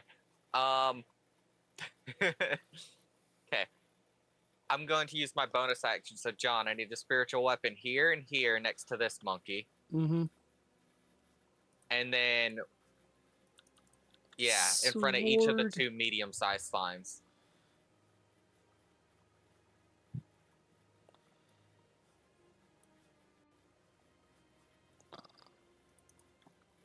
So that's Yeah. -4. While John does this, Sun nods at the comment about it being his sword, holds his blade so that the blade is actually looking towards his left, places 2 fingers at the base, running his fingers towards the tip, and says, "Shatter. Hibi Wareta Tamashi." And his blade seems to shatter into many pieces before one promptly reforms in his hand, and the rest of the blades scatter and reform in those 4 spots. And as the part of the same bonus action, can I have them attack on the turn they're summoned? Because we didn't really go over that. I'm going to say yes. Okay, then each of them, I will say I don't think they should be allowed to detonate on the turn they're summoned. No. That'd be a bit much. So they're each gonna swing for on the 2 slimes and the monkey. I'm gonna roll the 2 for the monkey first, and they swing based off my modifiers. So let me. Should they swing based off of my spellcast? No, I'll just do based off of my normal. It's +9 regardless, I think.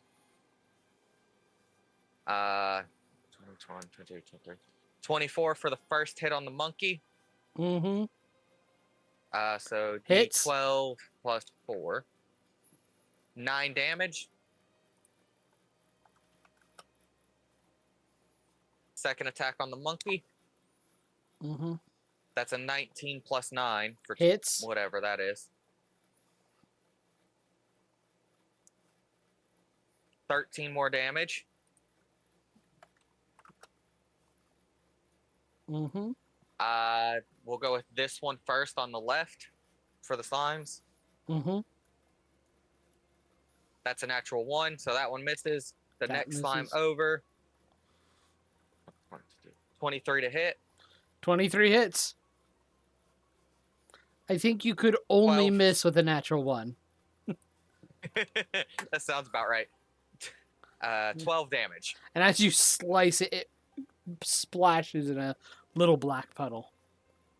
So these swords go from looking like long swords to or bastard swords to looking almost like great swords Mhm. in size, with the blade being I've never heavily seen a covered grape in sword before. cracks. Great. Sorry. I don't know why you heard grape, but I don't know Because okay. it's either, but I John. wanted to make a Because it's comment. John. He wants to hear fruits. Fair I enough. am a little But yeah. fruity. You said it, not me. I am Anyway. confident in myself, so As you should be. If I So don't it pick on looks, you, no one else will. yeah, it looks more like a great sword, almost like a Zweihander specifically, and the blade Mhm. itself is heavily cracked, and a bit of light seems to glow through the cracks in the blades. Mhm. And then it's my actual turn, and I get 2 attacks. So I'm going to attack the little one right next to me first. Mhm. That's a 16 plus 9. So I know that hits. So 13 damage. And it splashes into a puddle.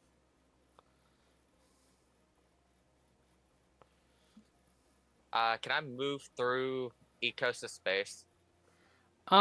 You could, yes.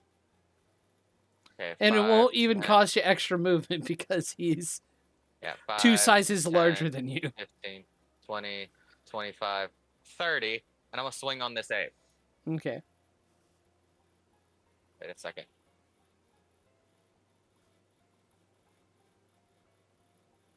Let me reread how I wrote this.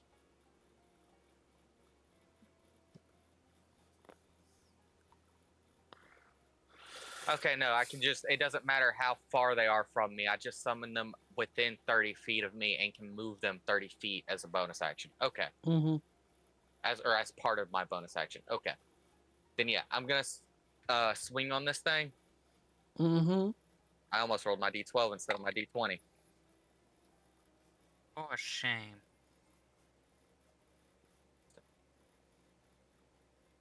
15 to hit. 15 I think actually just hits. Yeah, it just hits. Heck yeah. That's 14 more damage. Okay. And then Fafnir Mhm. is going to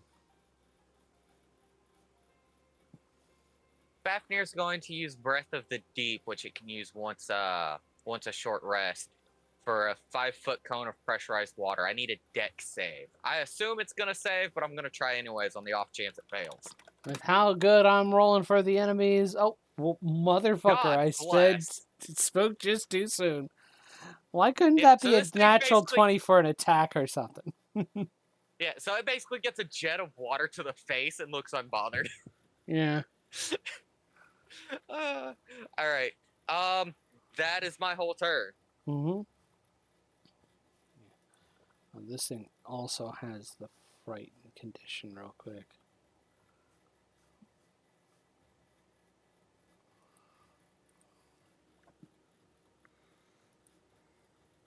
I have to re-add my one spell because it disappeared on me.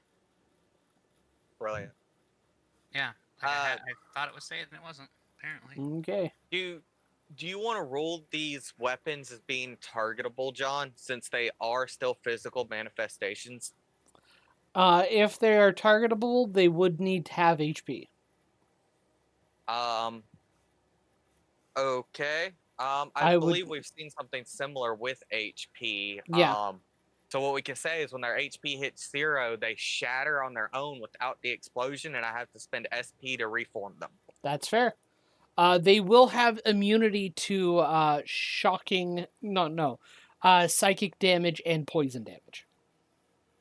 Fair enough. You want to make their base AC 18 since they're thin blades, or well, thinner blades. I think their base AC should be 16, actually. To be what? Real quick. Let me double check something.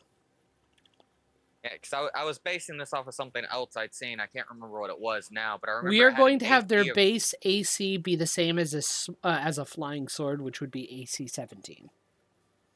17. Yep, 17. Okay. How much HP do you want to give them? Um, Like 20? yeah, 20. Okay. Okay. Vizerin is going to step back 5, 10, 15, just to be safe. And he is going to throw out a spell at these guys. Well, he's actually going to throw out... Yeah, he's going to throw out a magic missile at 3rd level. 2 hitting the pudding. Okay. Another reason I brought it up is for like the dumber creatures that would try to attack them. I think it would make sense to be able to like break it. Yeah. I don't know if it'd be dumb to attack them or be smart because it makes you have to rebuild them. Yes, but I can still rebuild them and then detonate them on the same turn. It's just going to cost me more SP. Mm-hmm. Oh, if somebody's trying to like weaken you, that's the best way to do it. Okay. It is. It'll make me burn through my SP quickly. Yep. Just saying. And that'll So, be his turn. I mean, ultimately, it's up to John whether that's how he wants to do it. I'm trying to make this as balanced an ability as possible for the 10th level. Yeah. I think we've done kind of good. Okay. Like, I don't mind it being a little up there since it's generally just the two of us, but I still don't want it, like, game breaking. Then it's no fun. Yeah. These guys are... one of these guys are shooting the last black ooze and finishing it off. Or black pudding. They're then going to shoot at the Borislav.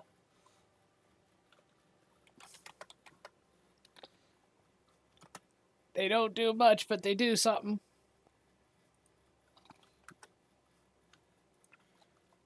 Hey, at least they hit it.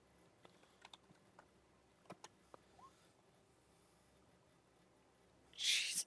One of them gets the thing in the eye. Nice.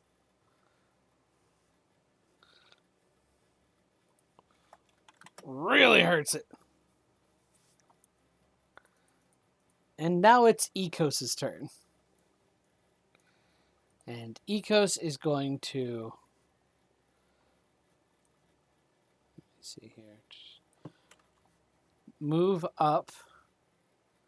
Kind of crawl up on the wall here so he can get a better vantage point on these.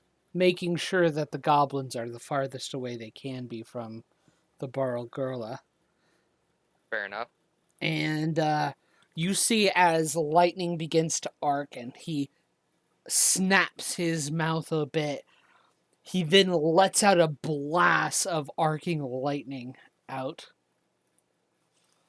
And he does this over the blade so they don't actually get hit. But he hits both the Borislavs with it.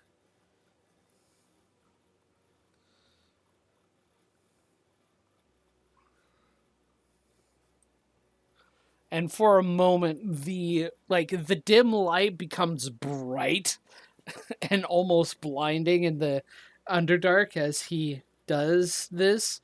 The Borislav need to make saving throws.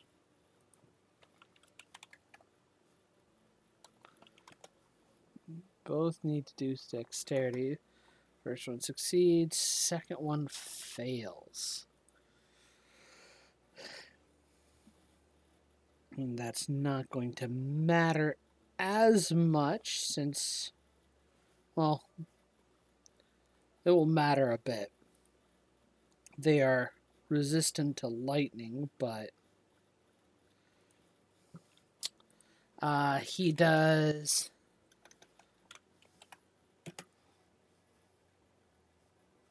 Dear Lord. I Yeah. didn't get hit with that. And this guy takes half that damage. So that's Son just looks at him and goes, and that's partly why I reacted when I first saw you. I did not want to get hit by that. then he steps back a bit. All right, Alistair, it's your turn. Let's see, how far is my movement again? Because I know it increases when I'm in Blade Song. I just gotta see how much it was again.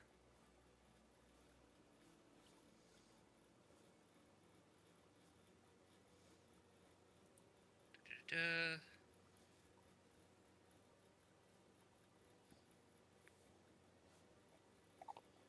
Using my Shikai might have been a bit much for this encounter. I had higher hopes. Well, you have some very powerful allies with you. So it is by 10 Sure. feet. Okay.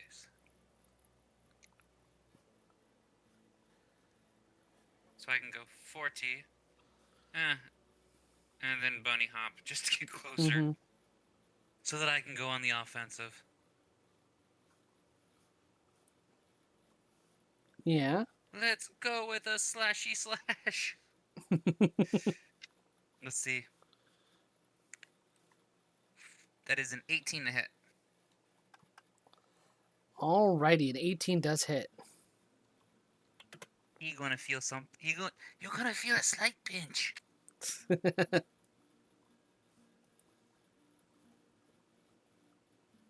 He takes 10 slashing. Ooh. And max thunder damage. He takes 16 thunder. And 16. Nice. And then I'm gonna slash at him again. Slash at him again. That would be a 19 to hit. Okay, 19 hits.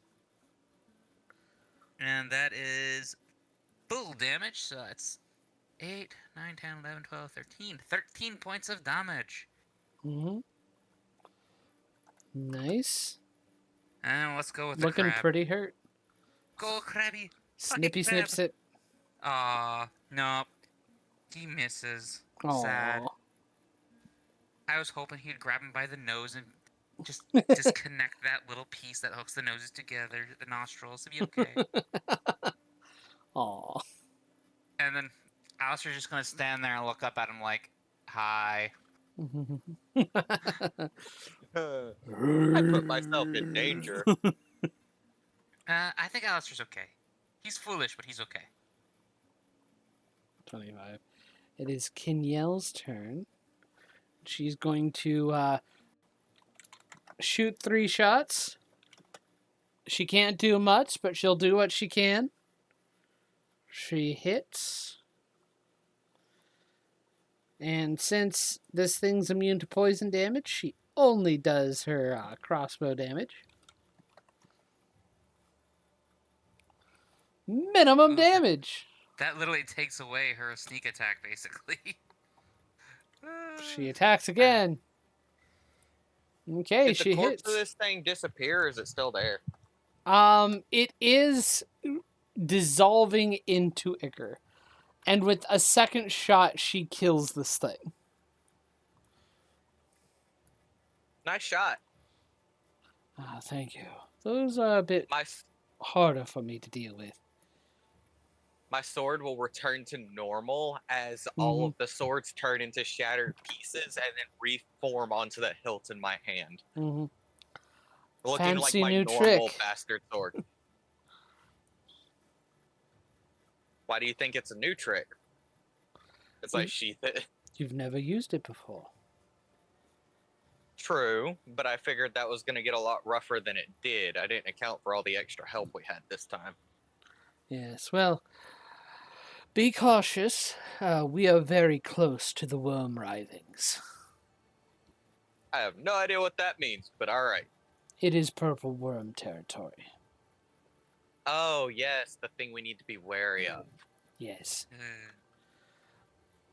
part of the challenge of that is that we no longer have the convenience of caverns to deal with. We have tunnels, and they often are long and winding, and they do not provide much room for maneuvering. Lovely.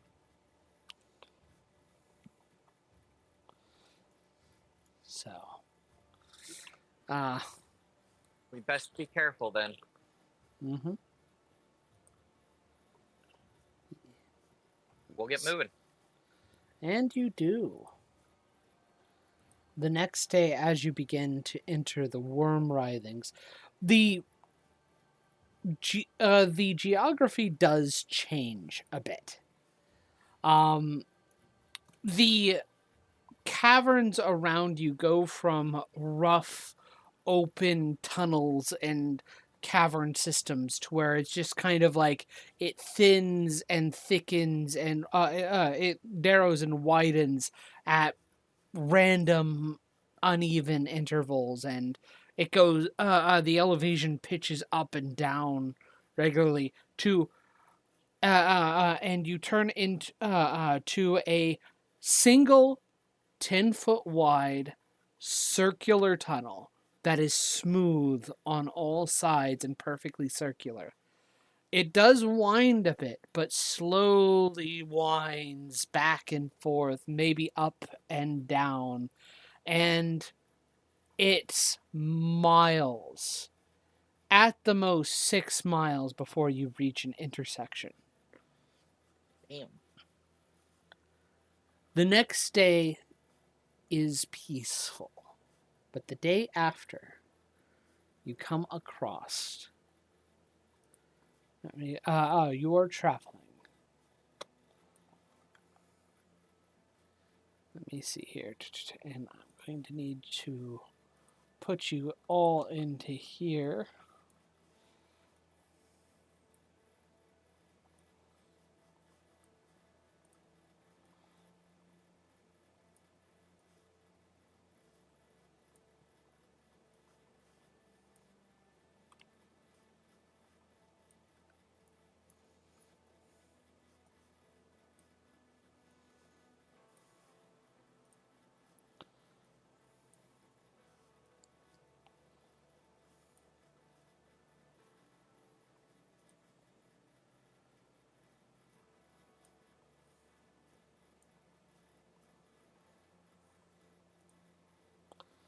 And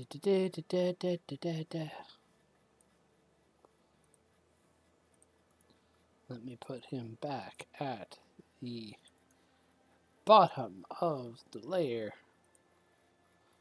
There we go.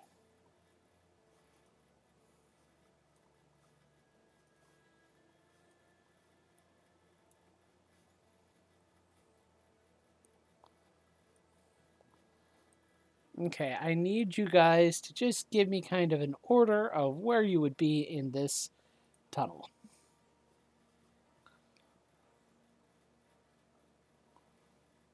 Yeah, it looks about right. Probably. Okay.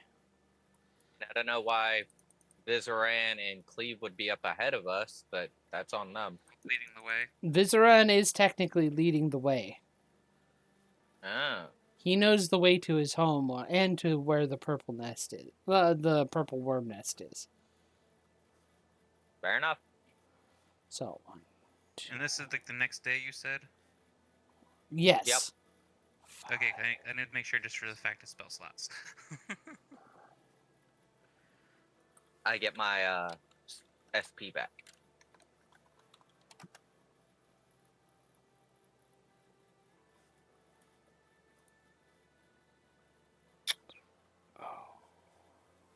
Okay.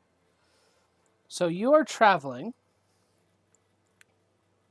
You feel the rumble as just behind you, 2 Umber Hulks smash out of the walls. Roll initiative, everybody. Everybody who has the alert feed does not have the surprised condition. So, So congratulations. disadvantage. Yeah, disadvantage. Congratulations, Alistair. You do not have a disadvantage on this roll. I do. Remember, because I didn't take it because they changed the wording and I didn't want to make it so we had to change the Oh, whole thing for me. That's fine though. okay. Even with disadvantage, I still have a 20. Okay, cool. Don't I just I love it. Like I roll with disadvantage and it's like, oh, okay, that works. Let me see here. That's okay though. And these are familiar creatures to you guys. Not again. Not again.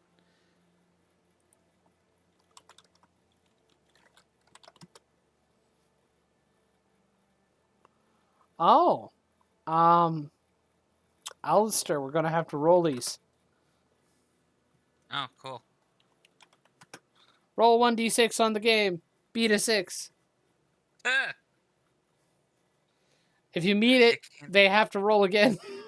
Yeah, I know. Yeah, every time I roll on here, I never do well. See? Never. Okay. I have never rolled above a 3 on the 1d6 rolls. That's perfectly average. Mm, Never above a 3. I have not yet rolled above a 3 that I'm aware of. And if I did, I can't remember.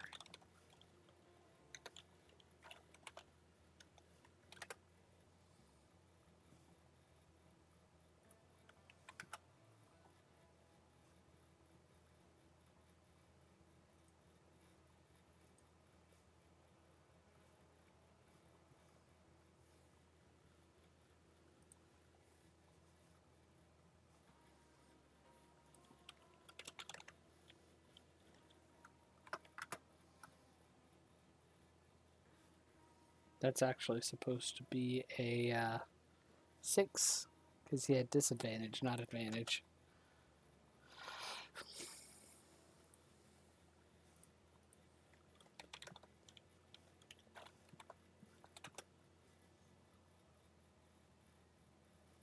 Damn.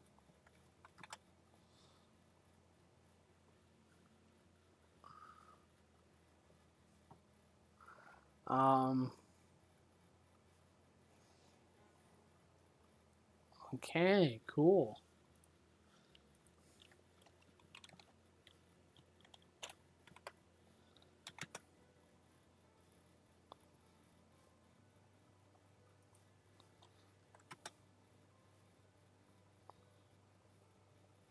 Nope. Wrong initiative count.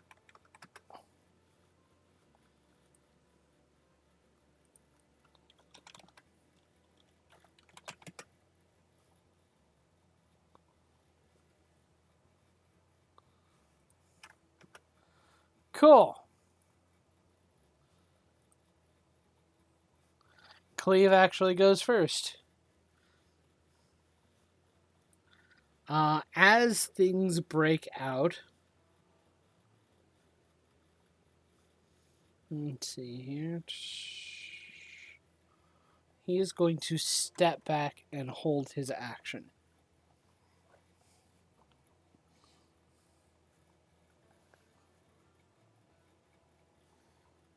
Oh, let me see here.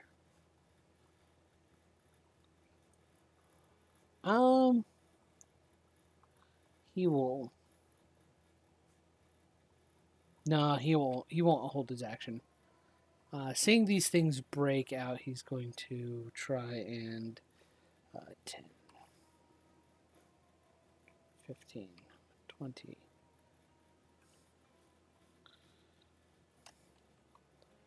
15, 25, 35, 40. Begin making attacks on these things.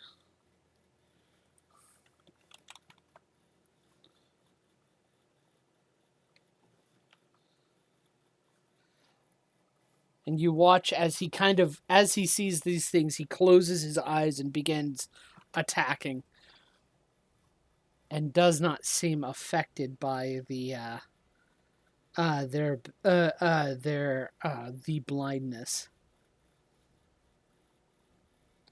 So 18 hits the umber. So he closed his eyes. Yep.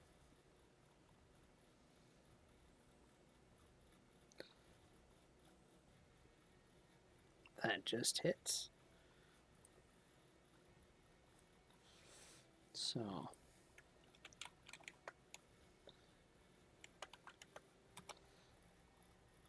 he does this much damage to this one, and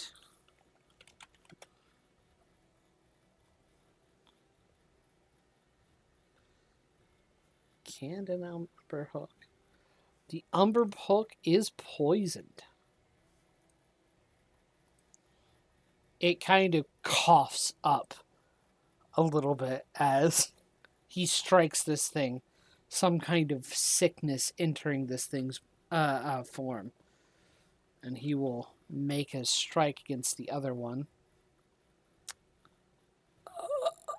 Natural 20.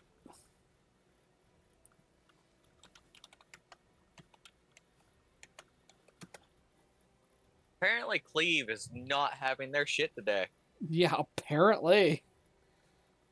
Doesn't do as much damage. Not a really good roll, but still. And this one is frightened.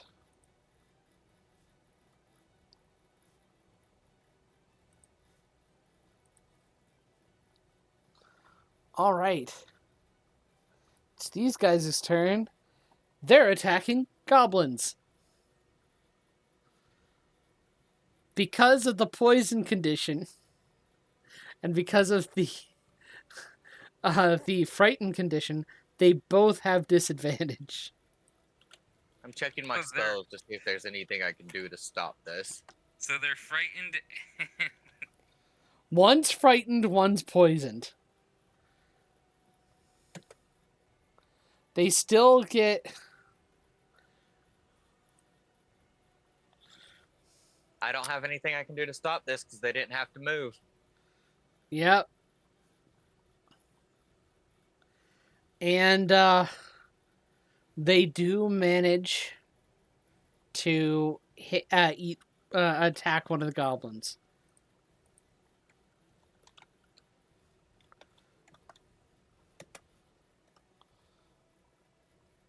Oh my god, the goblin is still alive.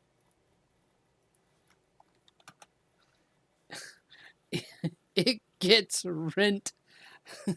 The goblin is bloody and getting attacked again. And a 10 misses. And a 10 misses. Dear Lord. A different goblin is getting attacked. Disadvantage on all attacks. That misses. That just hits.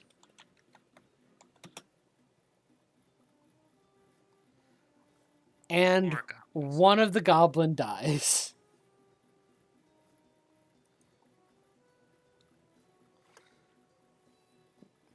It's then going to go after another goblin in which it misses.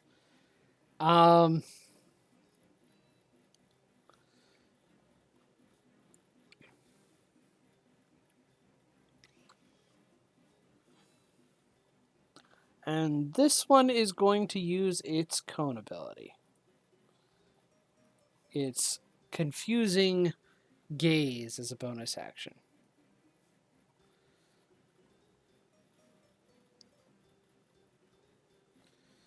So,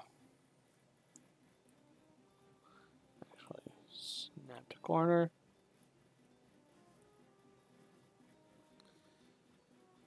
It's 30. I am going to need Alistair and Son.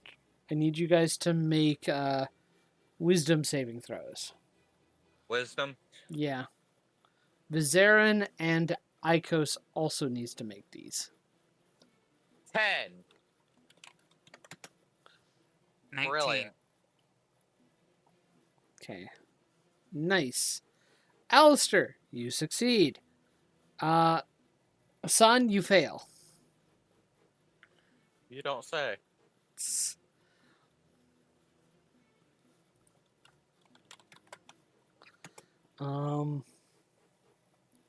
Ikos also fails. At least I'm not alone. So what's going?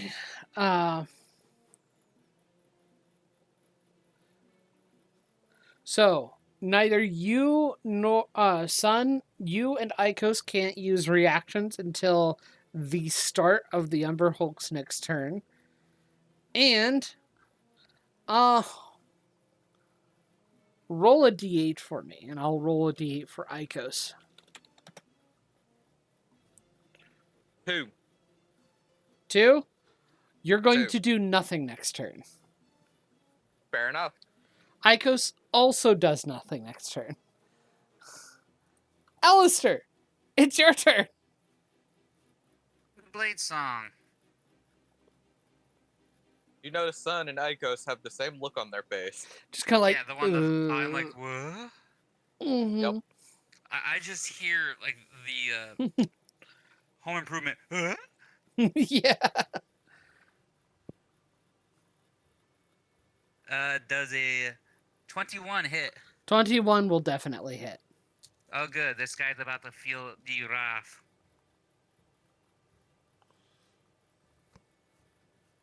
"12 thunder damage Okay.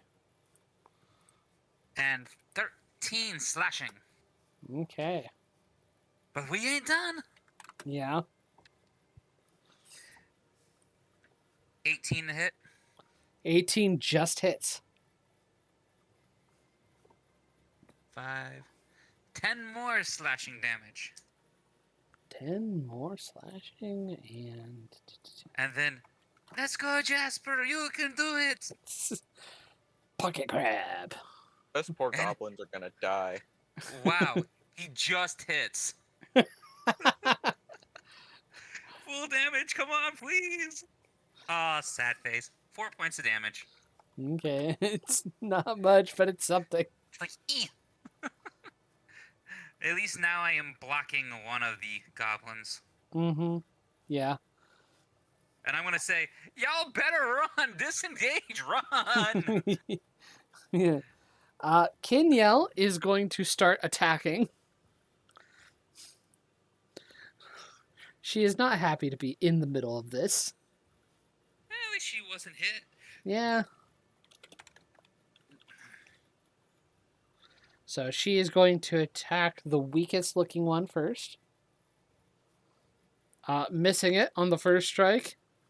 Bollocks, that was a 20 and rolled onto the 2. Missed on the second strike. Come on, Kinyel. Just misses on the third strike. Okay, cool. Goblins. Meanwhile, Alistair just kind of blinks like, did she seriously just miss all 3 hits? She was surprised. His son stands there with a stupid expression. I'm serious. I can just hear the Home Improvement sound of, huh? That Tim Allen does. Yes, that's exactly what I imagined. These guys do disengage as a bonus action and run. Actually, since they can, they use their bonus action to disengage. They are going to start shooting with their bows.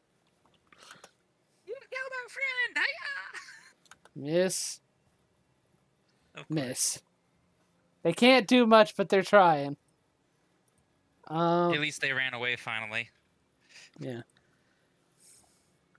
Gotta Vizarin, in my glasses, I can't see. seeing this situation, what's he going to do?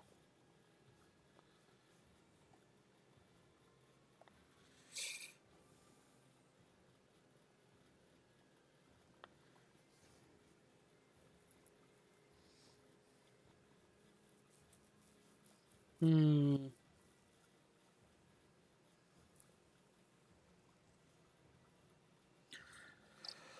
He is going to, actually,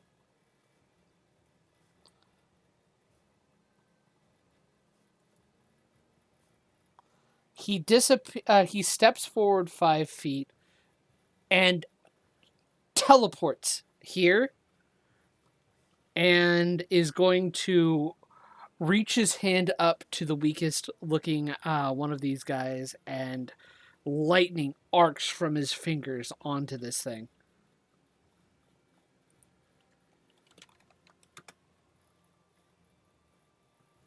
Holy Nat shit. 20. Uh, Apparently, Visceron was also not having their shit he's today. apparently not having their shit. He's not having their shit. He places his hand on this thing's shell, and as it gets shocked, he just kind of pushes it down, slowly killing it with electricity. Sorry. Needed to vent off a little bit of steam. Sir just kind of shrugs. Alistair, that was a cantrip. Yeah. And he got a freaking nat 20. Yep. Sorry, just letting you know. Alistair, Nat 20's double the damage dice. I know. He rolls 4d8 on a cantrip. You know what that means, right? Yeah, that means he's max level. So, it is back up to the top of the initiative, and it is Cleve's turn. Cause, son, you and Ikos are just kind of like, We both just kind of look at each other and back at the group and the remaining Umber Hulk in confusion. There's That's our just- whole turn. Yeah, and literally, that's just kind of a whole thing. There is just this haze in your mind, and you're like, it's taking you a little bit longer to kind of register the danger and everything going on right now. Oh, that's why my sword's in my hand.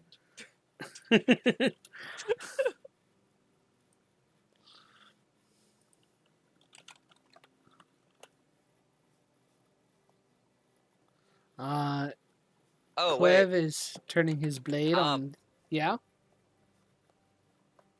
Fafnir can do something. Oh, Fafnir could do something. What does Fafnir do?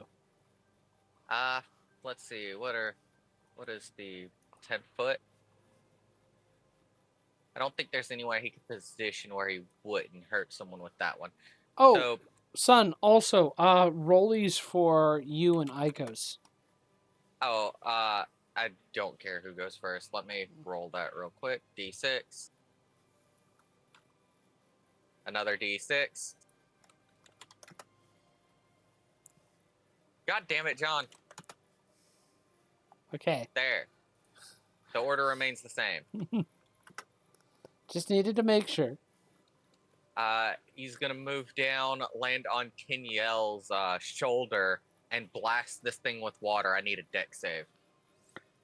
Mm-hmm.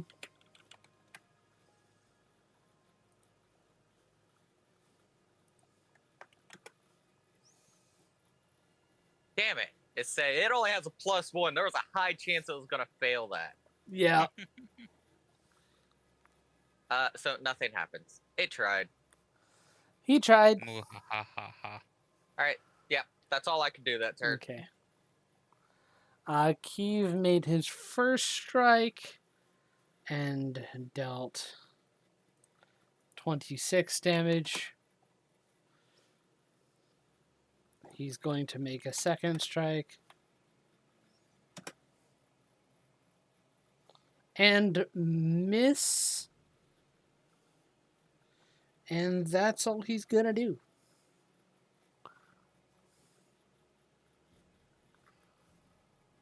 See here.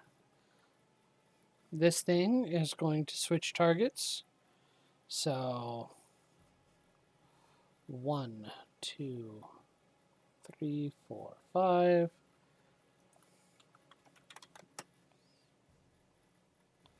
Okay. It goes after... Oh. The first strike did...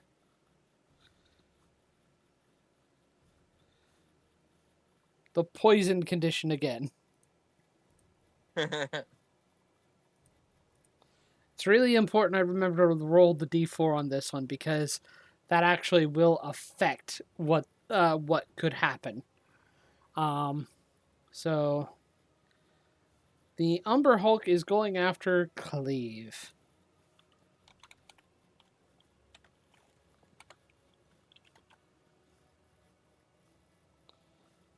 Whale with a 23, I'm pretty sure he hits. No.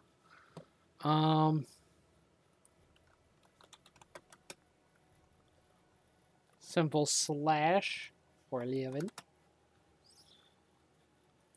Another strike. A failure. And then another strike. Jeez. Despite the disadvantage from the poison condition, this thing is still managing to do something. Although not much to Cleave. This one, since it just mildly unconcerned. didn't manage it this time, I'm going to risk an attack of opportunity from from Ikos, who will bite at it in response. Now angered at what happened. That hits.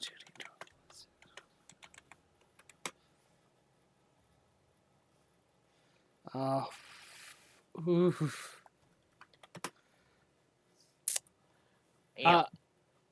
Ikos is not pleased. Ikos is very not pleased as he just chomps onto that thing. Mm-hmm. Going to just another one of these. Son, Alistair, I need you guys to make another wisdom save. Nat 20. Nice. Apparently, Alistair's just done with this already. Yeah. I just see him, the thing staring at him. He just blinks. Like, what are you doing? Like, not even like a fast blink, like one of those slow, Failure. like. That's an 18 plus 1 for me. You so save. 19. And wisdom, so as you Fafnir gets plus 2. Okay. What is Fafnir's? Ikos Fafnir also 16. succeeds. Fafnir is 16? Yeah. 16 succeeds, I believe. Oh, come on. Stop doing this to me. Stop. Happens every time. 1 second.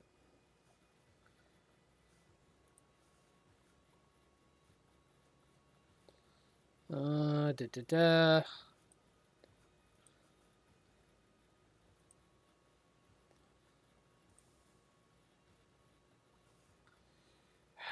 Need to pull up my shit, because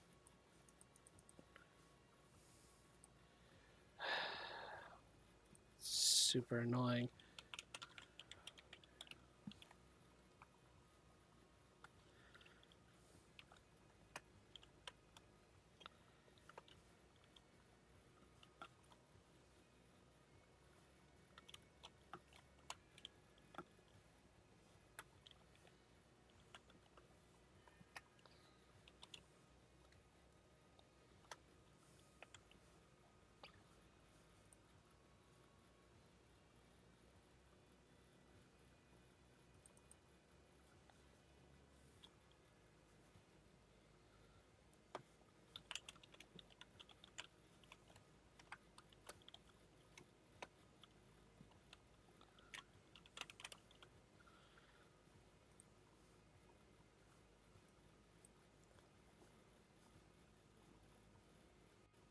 While you do your thing, I'm gonna take a minute to bring my dogs back in. I'll be right back. Sorry. I have to No, you're get fine. the stream back started because the stupid thing is always has some kind of problem. Can't fine. give me I'll a just be full right back. fucking day without. Yeah, ain't that the truth? Let's see here.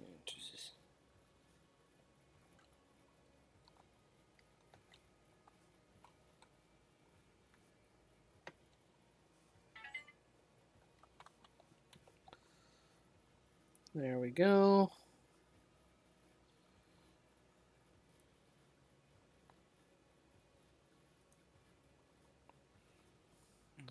You know, I might give up on Twitch and just record things and put it onto YouTube or something. I'm not sure. With how much trouble OBS has given me. Maybe until I get a better setup or something. Anyway, so yeah, the only one who failed to save is Kenyel.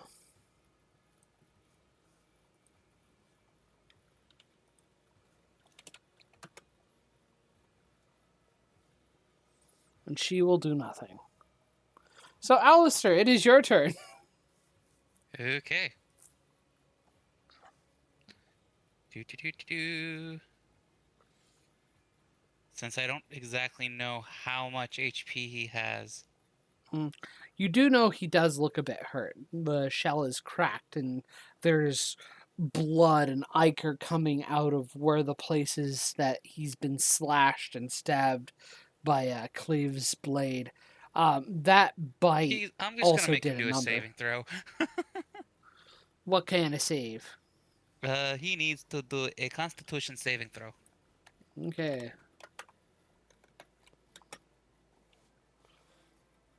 He fails. Yeah, no. He about to feel some pain. Mm-hmm. Because he's about to take... Let me see here. There we go. Even though I'm trying to read it, not... There we go. I had to do that. Okay, since we're level 10... Okay, he still takes... Yeah. He gets to take 2 of these. Let's see how much I can do.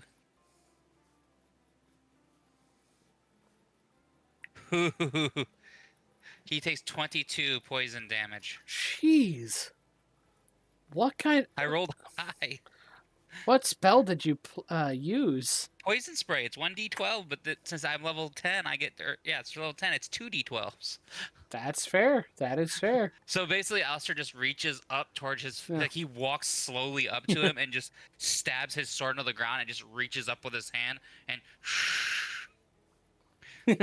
It just starts coughing and eventually its own blood starts being spat out as it slowly falls to the ground. Nice. Yeah, this is Alistair's, like, I don't really care. I could use a cantrip too. Look at me. Nah. This is my, like, So- yeah, you... So you just threw your whole, not magic identity out the window. Got Oh no, he still reached Quit, into baby. his he still reached into his coat like he had poison powder and went it. Ah, makes sense. so he's just like, yeah. So he How just much kind of reached damage? I did How much- 20 plus. God damn. It was 22 points of damage. Nice. Yeah, Nice. it was just like, yeah, here you go. Cuz it's 2d10s now. Or no, 2d12s. Excuse me, Mhm. 2d12s for this cantrip. So yeah, Nice. Alistair just kind of picks back up his sword, puts it away, and just calmly walks back like nothing happened. Just like, yep, Mm-hmm, mm-hmm, mm-hmm. and then pets Icaros and climbs on his back. Like, okay.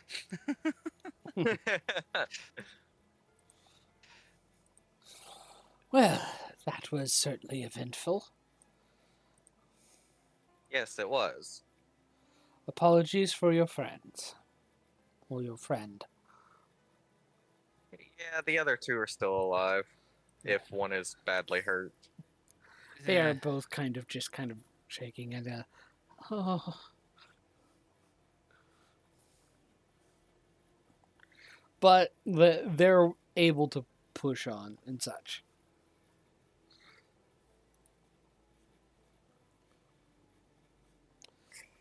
Alrighty. Would we be good for about a 10-minute break? Yes, because I need to use the little boy's room. Mm-hmm. That is fair. Sure. I've had to pee for the last 25 minutes. So we are taking a 10-minute break. Hiya! Okay, Uncle Raja.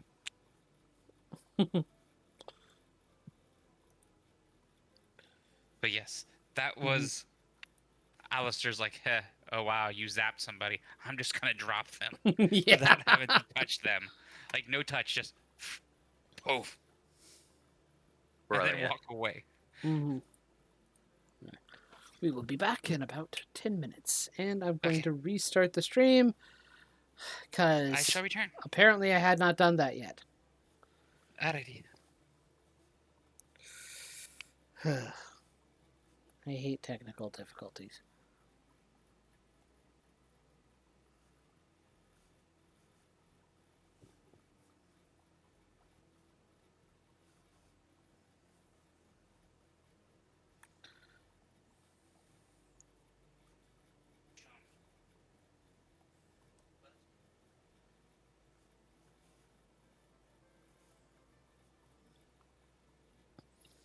Hmm.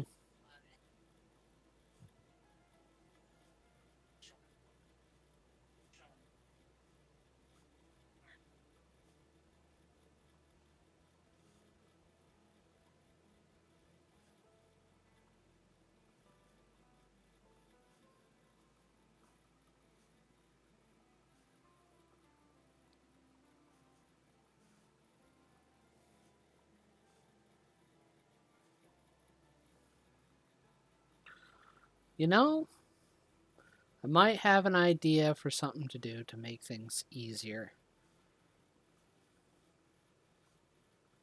And what is that? I don't know how well it will work, but maybe it'll be easier if I set up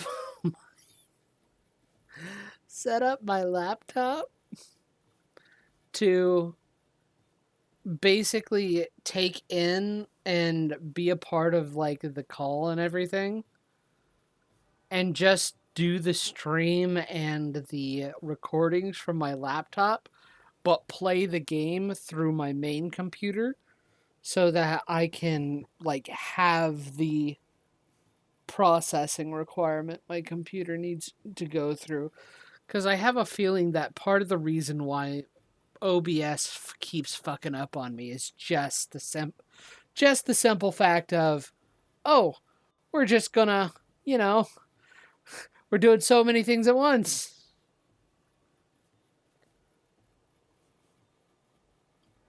I don't know. Anyway, I'm gonna get a drink. I'll be back. All right.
Hello. I am Hello. back.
I have returned. Welcome back.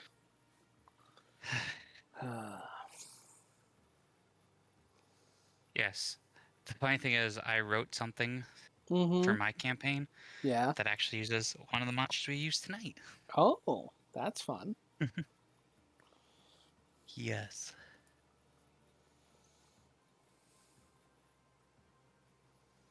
So it'll be interesting. Yes. Because I don't have much prep work to do this tonight, but Mm-hmm. it's been a very busy week.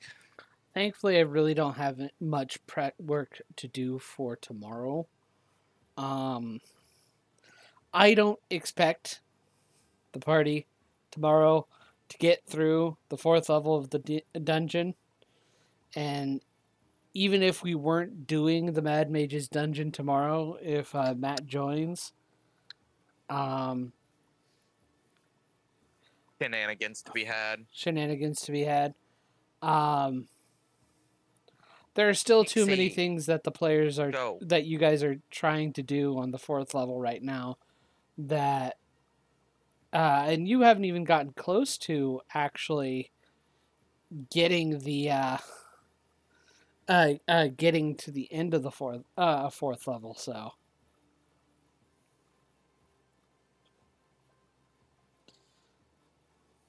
next session is going to be fun.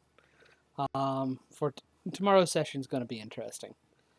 Oh, I do. tomorrow's session for us will be fun too. Mhm. I look forward to both. I do need to prepare the 5th level for you guys, though.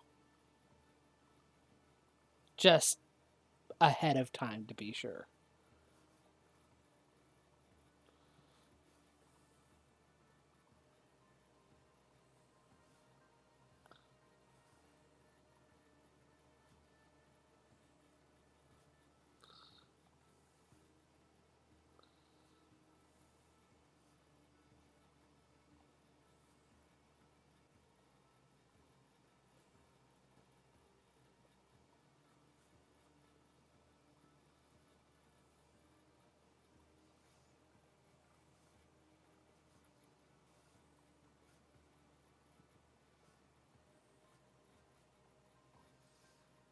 Yes, it is time to return from break.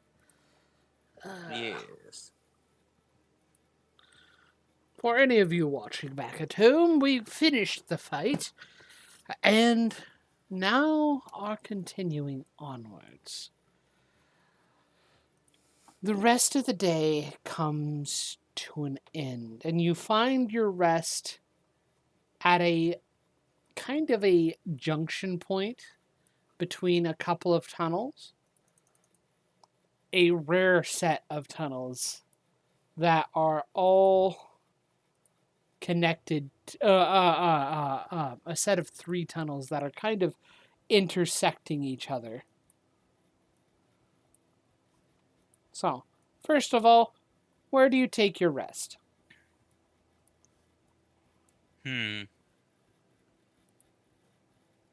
That's a good question.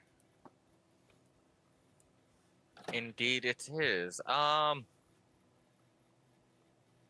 Being in the middle of the X would be an awful idea. That's how you get surrounded. Mm-hmm. But you won't be able to see what's coming.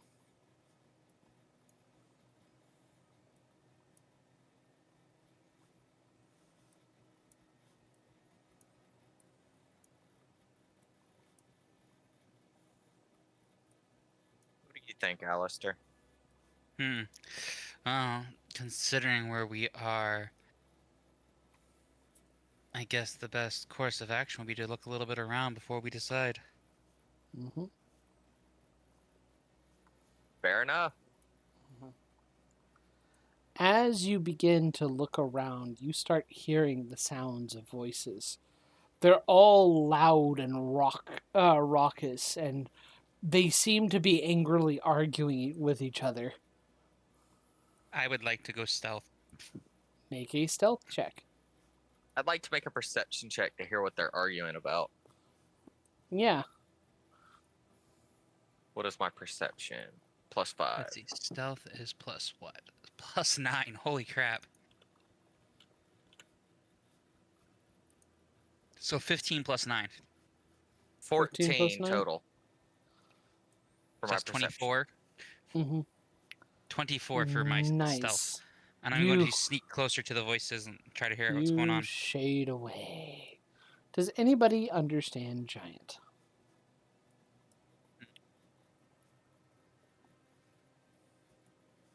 Do what? Let's see. Does anybody understand giant? Nope. Then you do not understand what is being said. You just hear a cacophony of voices. Sounds like 12 people are all talking and yelling at each other. All in this giantish language that you can't really make out. Let's see here. Alistair, Mm-hmm. I'm just going to go ahead and put this. You will see ahead. You should be able to see ahead. No, you don't see ahead. 1 second. No, I might have to move one way or another. Let's see. There.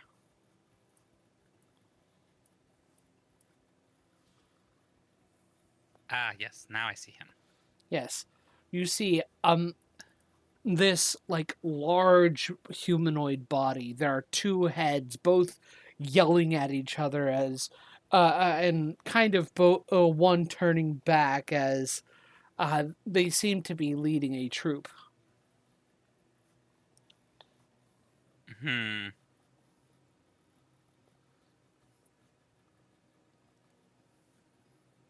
I'm going to start to creep back to the camp a little bit. And I'm going to get like back to the group and I'll go, does anybody speak giant? Nope. No. Because we got a double-headed giant leading a nice munitia of, or not munitia, but a nice little band of people. I speak Abyssal. So do I. That's beside the point.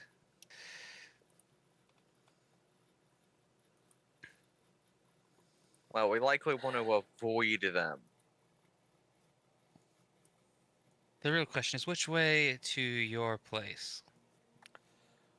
We'd have to just keep following this current path straight. So we're gonna go like this way. We can No. shift off to hide ourselves. Does anybody know a strong illusion spell? Maybe make this corridor look like it's not here. Give me a moment. I specialize in blowing shit up, so no. Mm, Which isn't true because everything you've seen from Sun is actually specializing in stopping the enemy in their tracks and then proceeding to beat the shit out of them. Or use lightning. Not among my repertoire, unfortunately. Hmm. Oh, then it looks like we're gonna have some fun then. We can wait and see if they just pass by us. Hide out in one of these alcoves and just wait them past. Unless you That'd want be- to fight.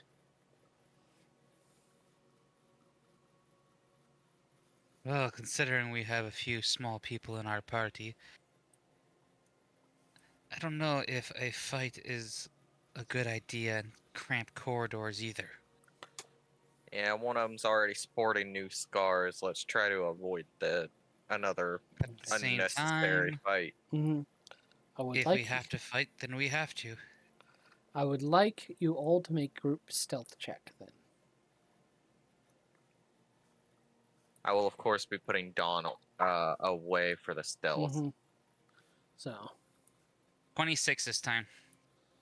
okay, nice. 20. Dirty 20. Dirty 20. That's good. That's good.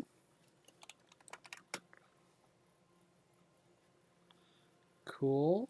Wait, that's not right. Oof.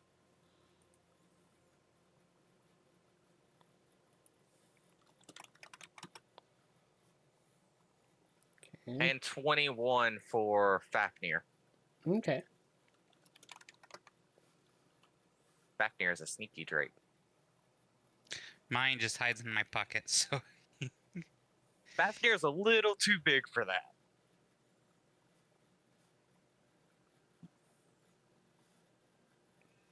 Fafnir is like the size of a house cat.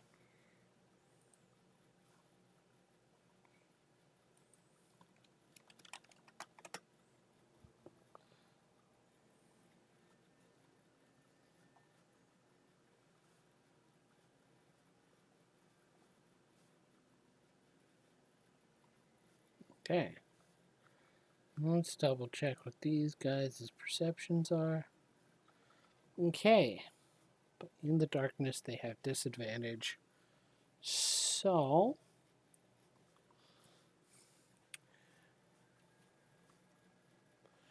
they come to the if they turn down I want you to I am going to say if they turn down your way, they will notice you.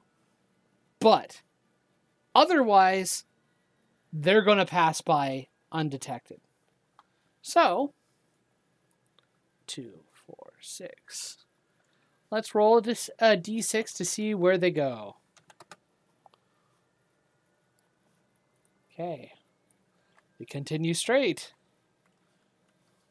And then again.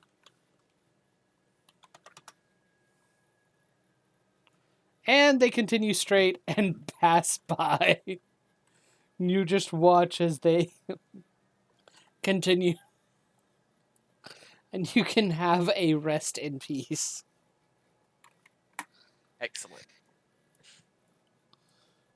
Long rest. about how many of them walked past us? 6.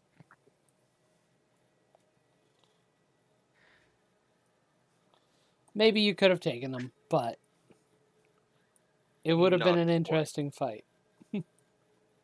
Well, we would have definitely lost at least both the trolls. Or both the goblins.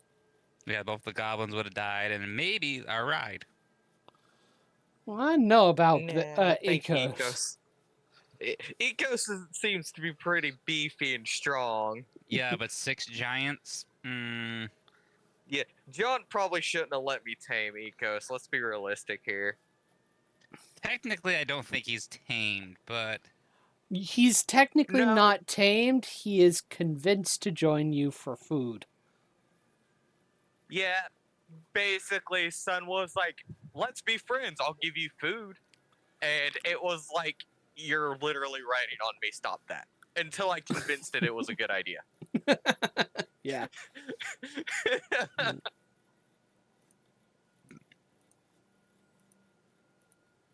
Okay. Jeez. The next 3 days go without issue.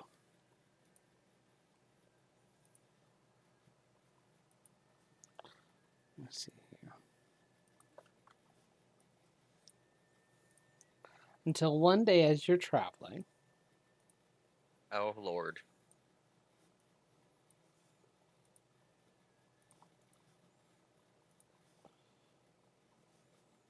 One second.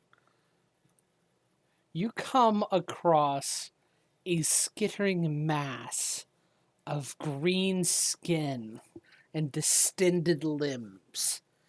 5 arms that have long spindly claws come climbing out of the darkness.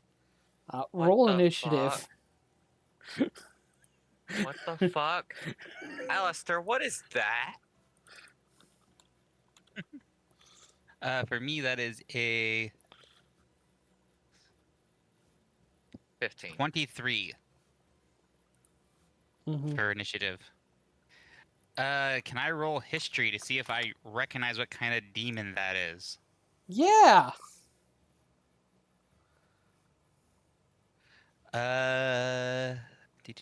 History is a +9, so 14 + 9. 14 plus 9. This is not actually a demon, funnily enough. Sometimes in the Underdark, trolls who have spent a little bit too much time there find themselves transformed. And this is a mutated troll. Oh. Interesting. We have a mutated troll. You better deal fire damage then.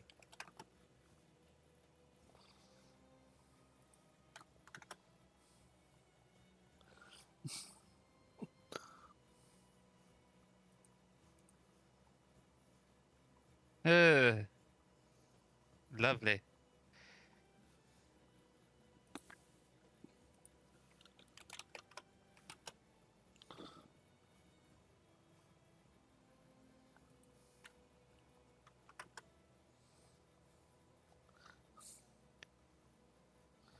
I don't know if this thing's going to get a chance to do anything. Why do you say that? I mean, to be fair, we do have a level 20 wizard traveling with us. What the fuck is going on with his slave?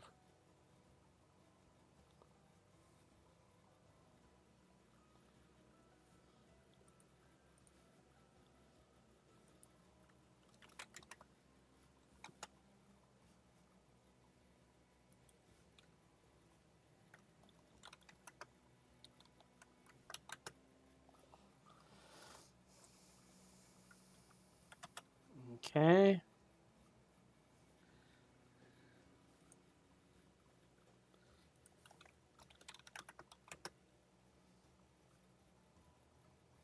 Jeez.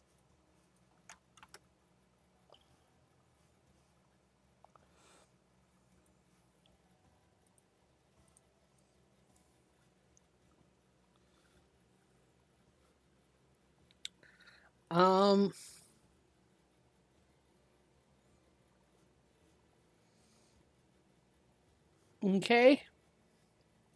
Clev takes one look at this thing, and because this thing is currently crawling on the ceiling, Let me make sure it can do that. Oh no. It is not crawling on the ceiling. It is it is floating. Let's see here. It is crawling on the ground. It is going to make attacks. He's just gonna walk up to it, step in front of Vizeran, and make 2 attacks. First one will hit. So,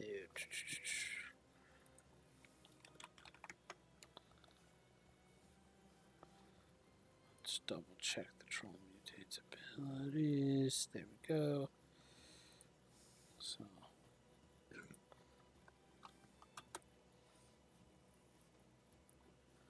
Okay.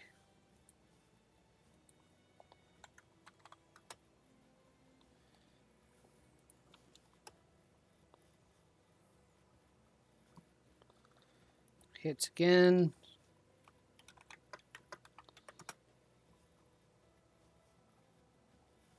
Another 23.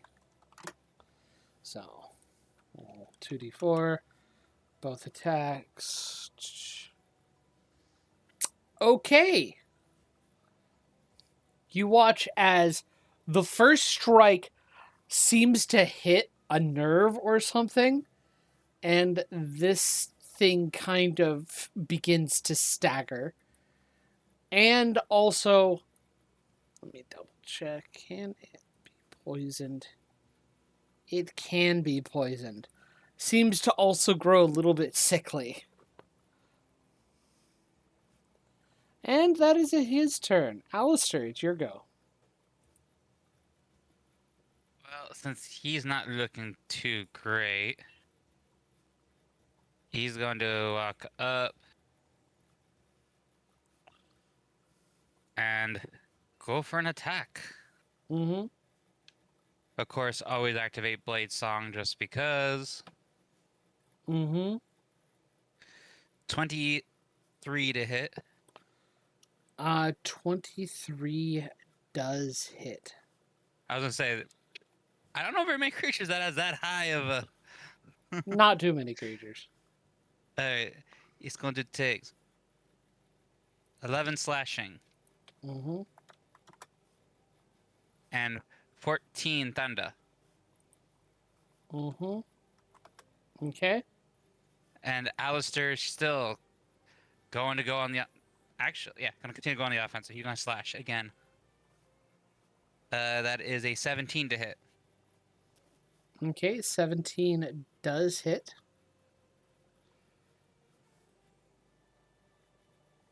And then that is 5, 6, 7, 8, 9 slashing. Okay. And then pocket crab. Bucket grab. Crab didn't do so good. Only a 10. Nope, misses. Okay. Yeah, that's Icos is going to kind of climb up onto the side here. Can it actually reach over? What's its range? Yeah, it's going to take a bite. Oh, and son, you are brought up as well. Yes. Let's see here. So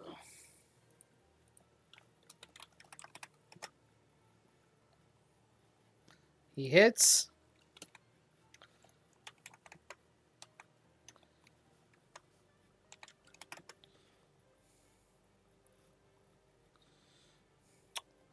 Oof. This thing goes down and is just kind of quivering a bit. The body still seems alive despite being down and apparently being unconscious. Son, it is your turn. I'm gonna hit it with a firebolt. Roll to hit. It's prone, right? It is prone. Which that- means I have disadvantage. You do have disadvantage. Yeah, just double checking. Let's see here. What is my plus to hit with my spell attack? Hang on, I haven't done that in a minute. Okay, that is plus 9. 10, 12. 15 to hit. 15 just misses.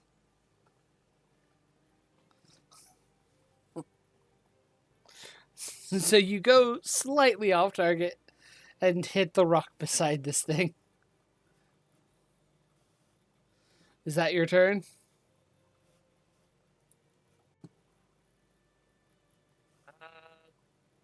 Yeah, I don't have. Wait.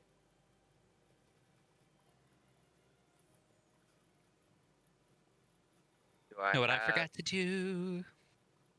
I forgot to roll my What? hit die. You're brilliant. Yeah, nope. That's all I can do. Okay. I was trying to make sure it couldn't get back up. So, and I'm kind of on top of. Mm-hmm.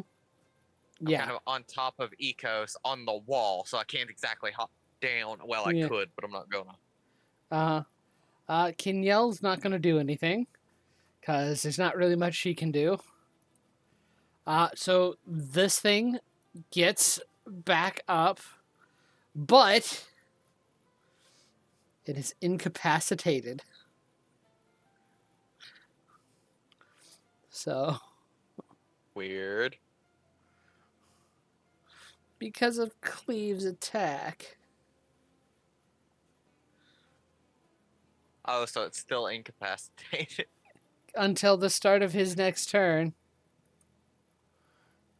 You need fire, I think.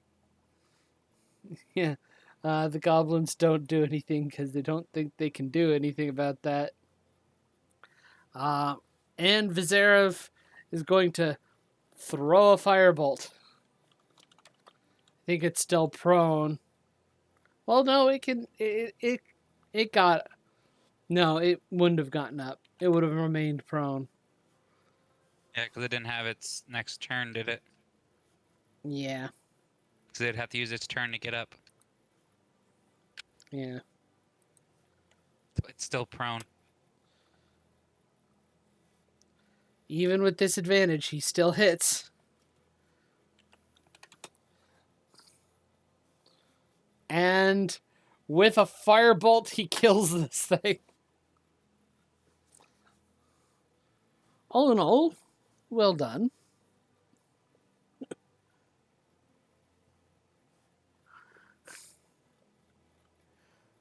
Okay. That definitely could have gone worse. Could have gone worse.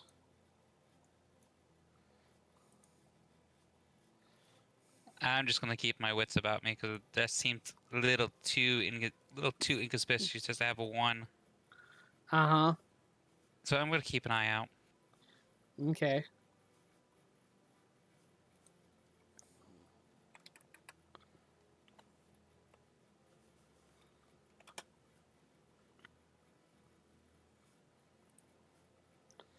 Alrighty.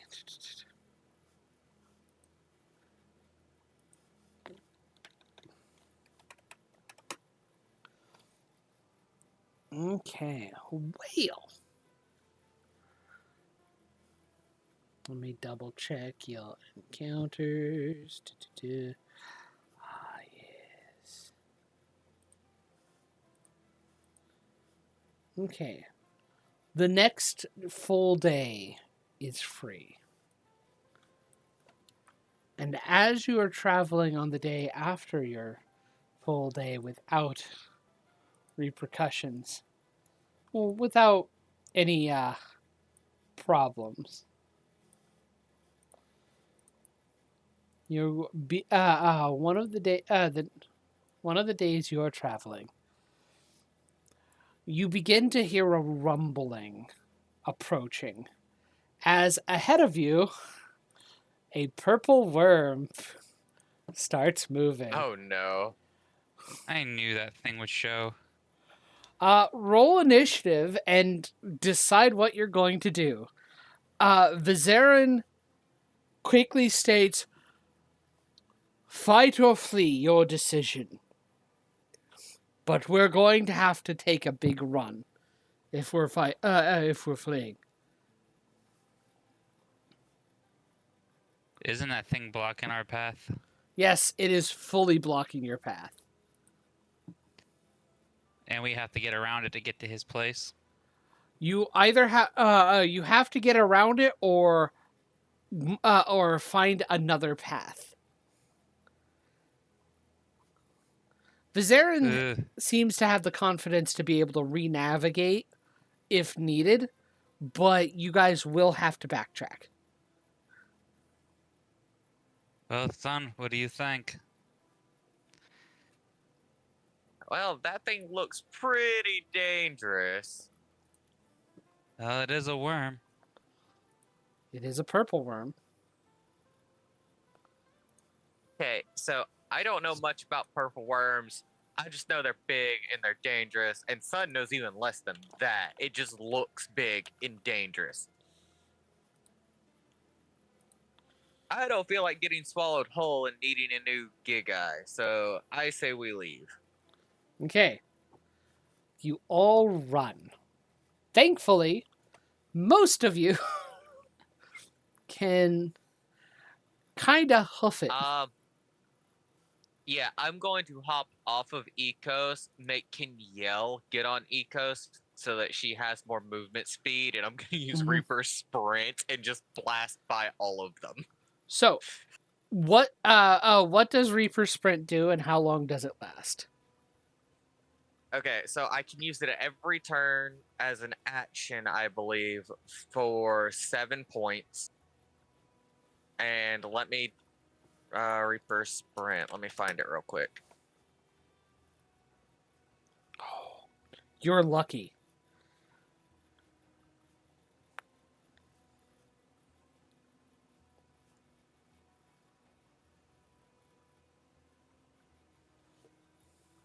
And I'm having trouble finding where I have this written down. Give me a second.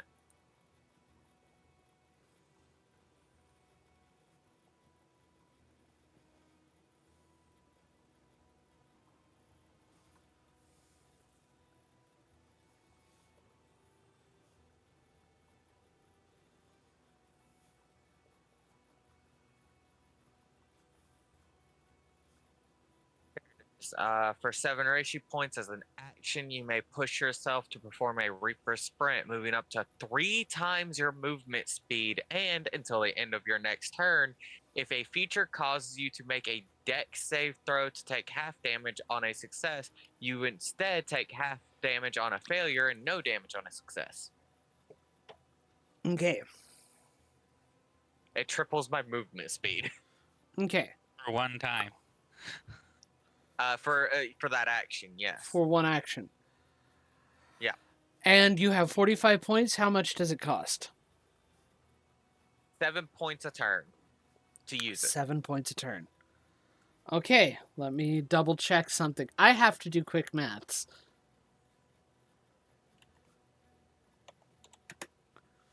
You have 6 turns with this.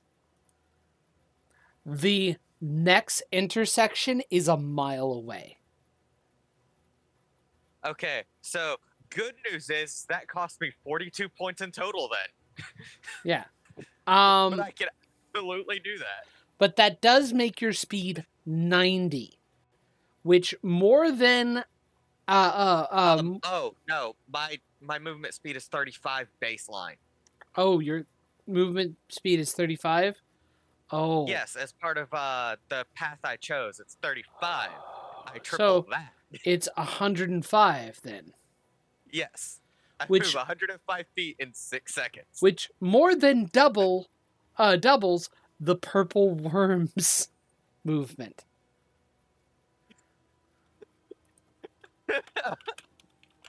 Yeah, so Fafnir and I are just like, yeah, no, here, you get on him so that you can move faster because I'm Mhm. gone. Just nope. Kenyel will happily do that. Get on to Behir.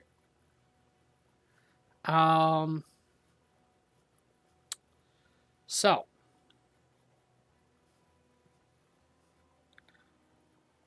gonna do some quick math.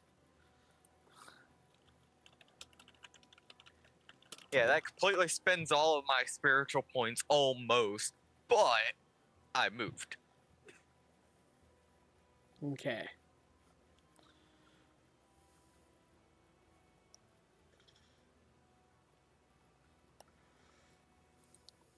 Yeah, part of the same subclass feature for the swordsmanship thing that gives me Reaper Sprint also increases my movement speed by 5 feet. My goodness. What's up? Hilariously enough, son, Yes. in 5, well, actually, no, this is, you're able to get 1,050 feet in a minute with this Reaper Sprint, which Yes. is kind of a fifth of what you need. Yes, that is only a fifth. You said a mile all the way back. Yeah, a single mile. The good news is the purple worm isn't trying to eat you. It's just traveling. And with Viseron able to,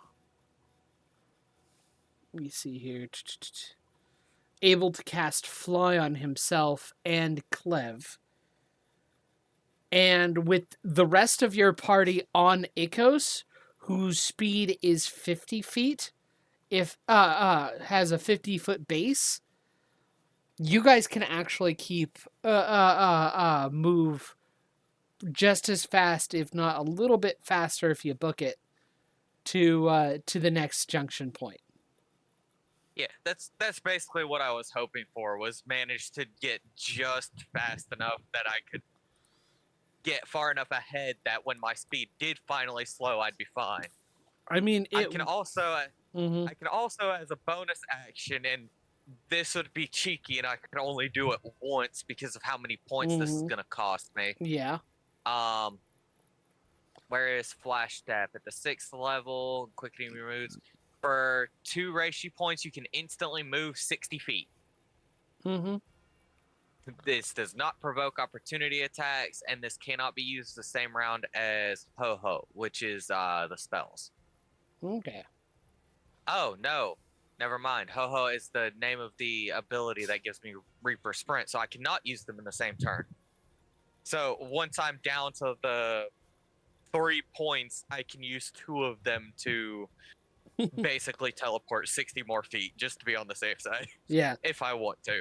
I'm not going to yet, but if I need to. But you are able to get out of the worm's path and avoid having to deal or get attacked by it. So, congratulations.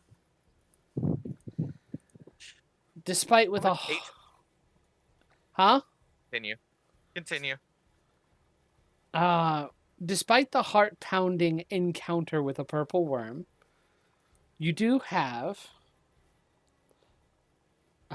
another free day of peace before something happens. I was going to ask how much HP that thing had. Oh, 247. That's a lot. You probably could have taken it with everybody here. That's what I was thinking, Yeah. but I was like, eh. Maybe, maybe not. Was it worth the risk? But yeah, I was like, if worst comes to worst, I'm running. Mm-hmm. Because I have my stride. the thing is, I knew I wouldn't be able to get out of there if I spent a whole bunch of my SP on stuff. Mm-hmm. And then we ended up having to flee anyways, and I didn't want to leave anyone behind. Yeah. So I was like, yeah, I'm gonna make the executive decision of we're just gonna GTFO. Mm-hmm. Okay.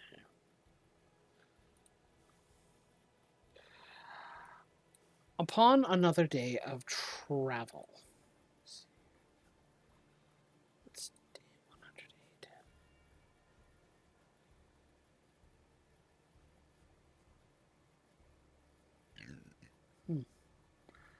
Um,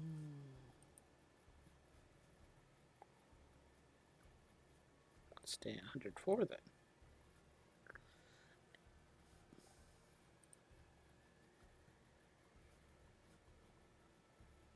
Day 111. Oh, okay, I got everything. I still got it. For a second, I thought my notes were failing me. Yeah, Well, I'm glad they didn't. yeah. Moving you closer.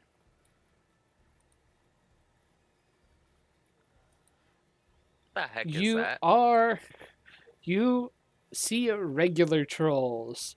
3 of them, and as they kind of approach, you just see one goes, "Oh, I am tired of eating troll meat."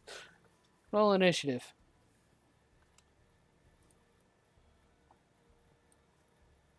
Ooh. Yeah. Well,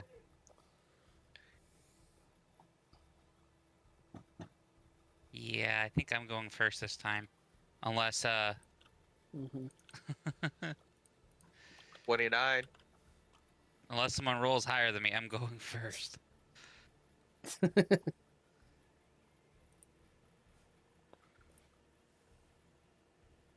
Once is a possibility, but still. Okay, so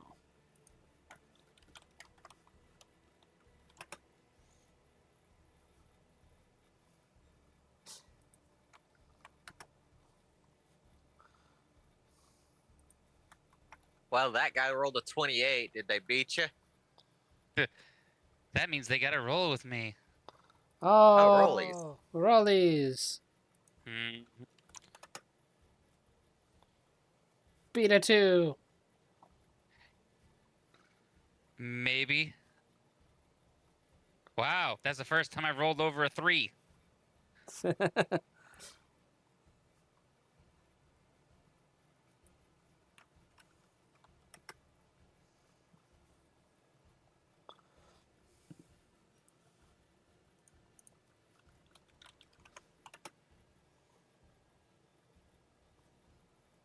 Okay. Nah.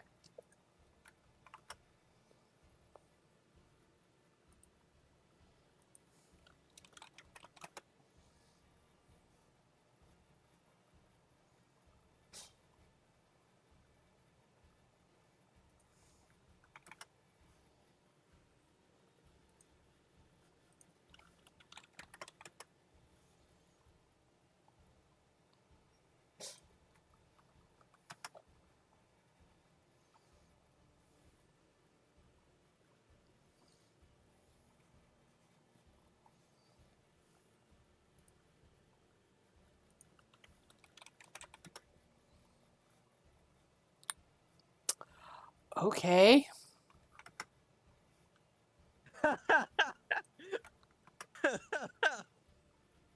Oh, those poor fucks.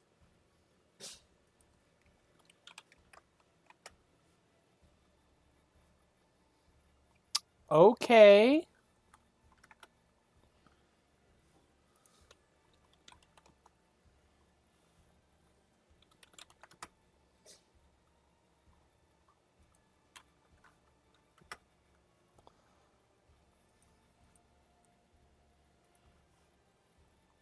Okay, Alistair, you're starting us off.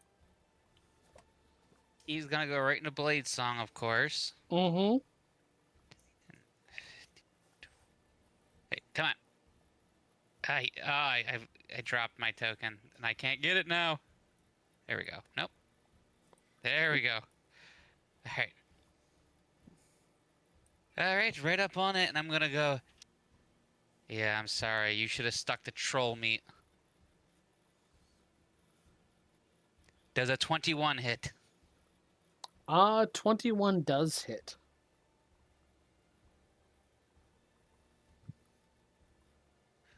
Woohoo! 13 slash in. 7 and 13 thunder damage. Okay. And he goes again. Again. Does a 16 hit? A 16 does hit. Go for broke. 12 points of slashing damage. Mm-hmm. And then Krabby gonna go for a pinch. Krabby has a 15 to hit. Just hits. Ooh, he gets to actually pinch. 6 points of pinchy damage. Okay. So this thing went from looking okay to like, what the heck just happened? Yeah. It's looking a bit bloodied already. Meanwhile, Alistair just stand there like, you sure you don't want to go back to trying to eat your own?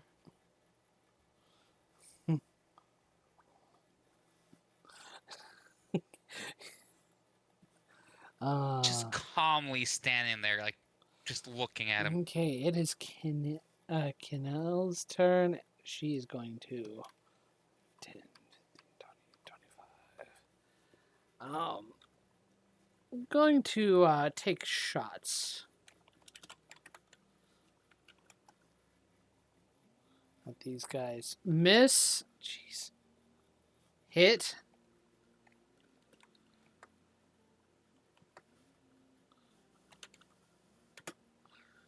She is able to actually get her full damage off because of the trolls aren't weak to strong against poison.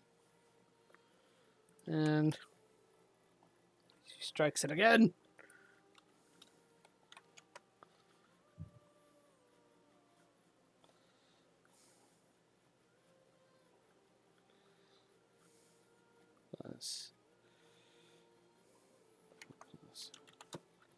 Okay. Strikes at it again. And it goes down. You slash it twice, it gets pinched, and then two bolts hit it in the eyes as it falls to the ground, and it just kind of twitching still. That's when Alistair goes, told you should have just stuck to eating your own. Aiko's kind of moves up a bit. Let me see here. He is going to... I'm trying to avoid grabbing too many tokens. Move up a bit. Walks around and kind of slithers up the side so that he doesn't... And he's going to use his beam attack.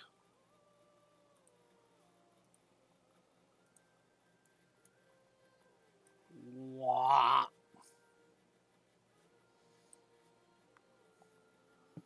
He's hitting all of them.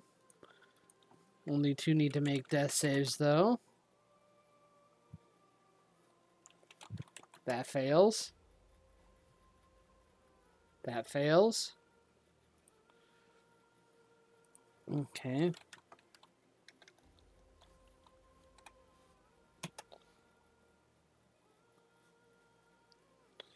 Okay.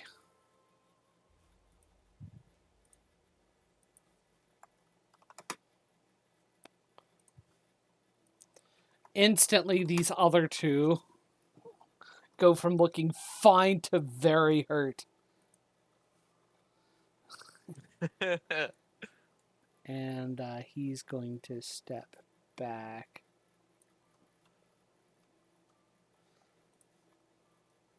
You dragged one of the wrong tokens. There you go. Yeah, I couldn't help it, though. Yeah, fair enough. It is Visarion's turn. Does he have something that'll actually help.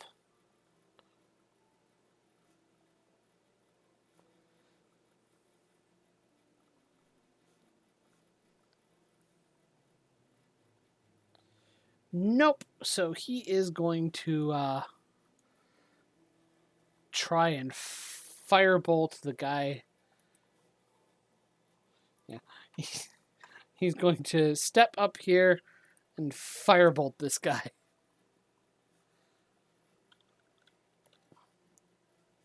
I don't think he gets disadvantage because he's now within 5 feet of it. Even if it's in melee. I don't know. Is it a ranged spell attack? It is a ranged spell attack. Then I believe he would. Yeah. Unless you have a feat that prevents you from having disadvantage. Or if it's like certain cantrips have it, like poison spray says if it's within 10 feet of me. Oh, yeah. Then So that one, yeah, that's actually requires it specifically. he still hits. And he just kind of firebolts this thing to death. There we go. One less to deal with. And moves back. Cleaves. 5, 10, 15, 20, 25. Gonna move up to here. And start slashing.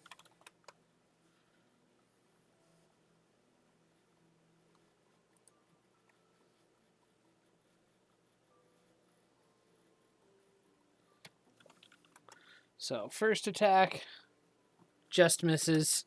Second attack, hits.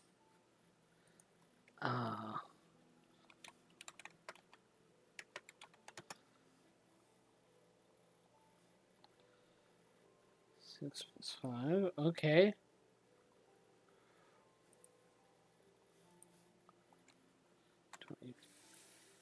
27. And rolling a 1d4 for see what effect. And this one gets charmed.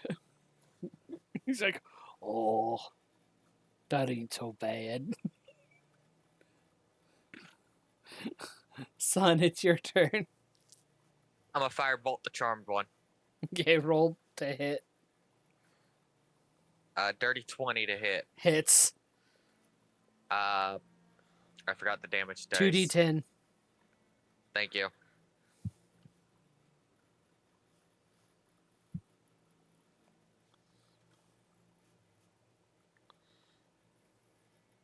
So 13 total. A 9 and a 13 5. total. You finish this guy off. Alright, that's my turn. The goblins are going to take hide actions.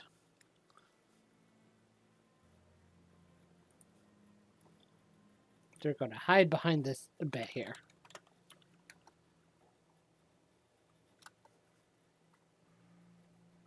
Okay. And it is this troll. He's going to attack the Death Slot.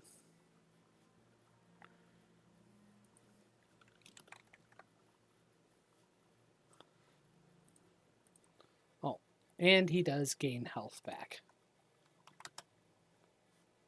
So you watch some of his wounds close up.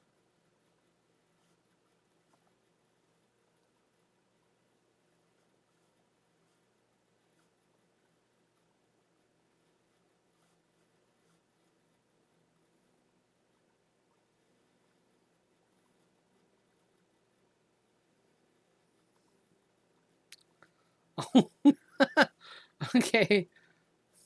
So it's going to attack 3 times. Okay.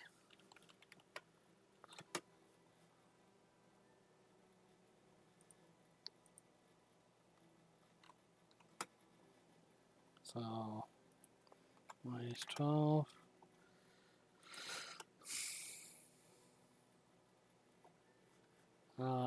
Miss.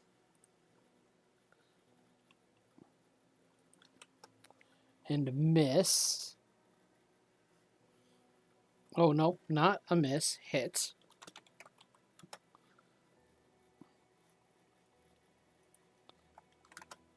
All right. And you watch as one of the arm, like, no, actually, no. Never mind. I forgot this guy only took lightning damage. So, Alistair, it's your turn. Okay. He gonna walk up on him. Mm-hmm. 19 to hit. 19 hits. 11 slashing. Okay. And 12 lightning. And in for another attack. Okay. Dirty 20. Yeah, that hits.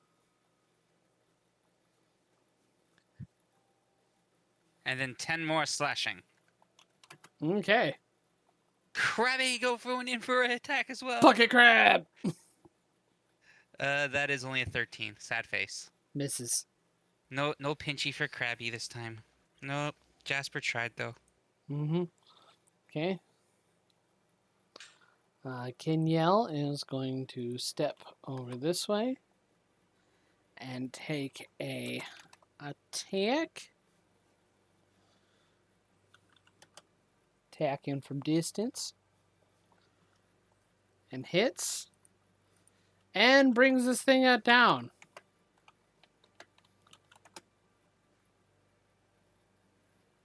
Yeah. So. It's down. Icos doesn't do anything. Vizarian walks up 5, 10, 15, 20, 30, and is going to Firebolt. Missing. You can't hit them all. Can Cleave do anything about this situation? No, he cannot. Son, it's your turn. Firebolt the downed one with disadvantage. Roll with disadvantage.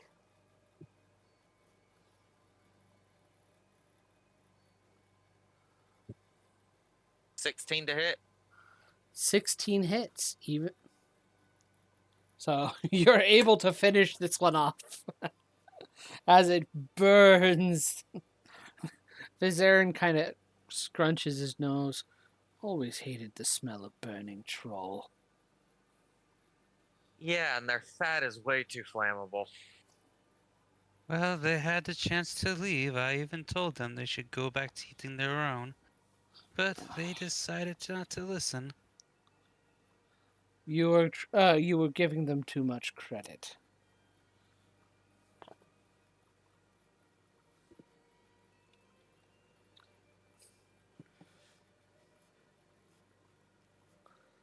What's done is Ugh. done. They're dead now, and we can move on. Mm-hmm. Okay. There's a bit here. Find this. The next 2 days will go without issue.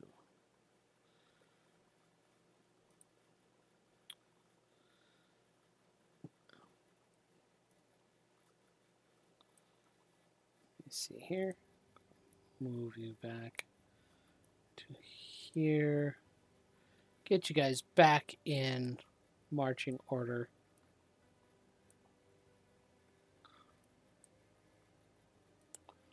Wow.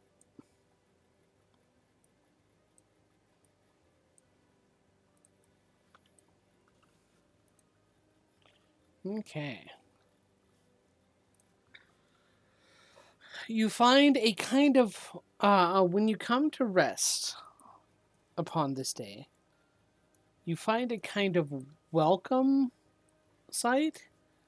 Instead of the deep darkness that the Wormwrithings has had, you come across a spot that is just kind of filled with this bioluminescent lichen. You do come across at about a point where you would find a rest. A resting point. Your a intersection in the Wormwrithings. Let me send this guy to the back. Okay.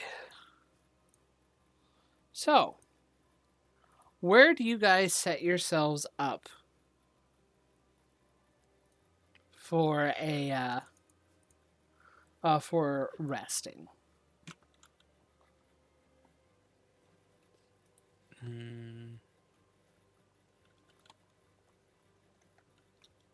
I'm going to do a little scouting just Mhm. to see what's down each of these tunnels a little bit. Mhm. Miles and miles Okay. of tunnel. And I'm going to use nature to see if I can spot anything that could potentially say this is like a predator's path or a creature Aside could be from the coming through. purple worm. But that's what I'm trying to do. Roll your nature check. Okay, well that was unexpected. What? That is a 19, and then nature is 5, so that puts it at 24. Okay. The Wormwrithings are all natural paths of purple worms. From the name itself, you've gathered that this is where a lot of purple worms live and move and hunt. So Well, the other reason was, that's like I said, trying to see which way they're coming. Basically, unfortunately as well. there's no way for you to discover whether or not this is a coming, going path or going path. Well, it's more that I'm looking for like the path of most travel because I want to set up where Mhm. where they're not gonna be as prevalent I along this see. path. Um, if you're looking for specifically purple worms, there's no guarantee. That's fine. It's just the idea Mhm. of the least traveled pathway is what I was looking Mhm. for. Here. Okay. Um, This way we don't have to worry then about them possibly running us over as we sleep. here. Here, that would have been the least traveled pathway. Sounds good to me. And looks like that's where we're going to try to set up camp then. Mm-hmm. There is one thing you do note about purple worms. They can burrow through solid rock, so... Oh, that's fine, but if it's Mhm. the least traveled path, there's a good chance unless it finds something yummy, it might just go right on by. Mm-hmm.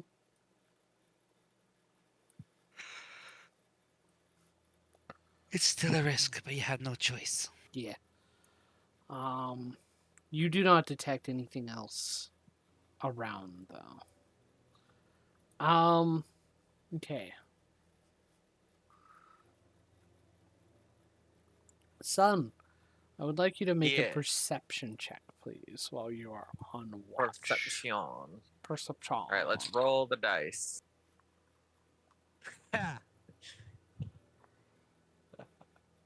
What is my perception bonus? That's a 6 total. I rolled a nat 1. Mm-hmm.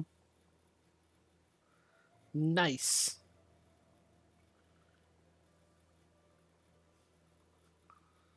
Double checking something.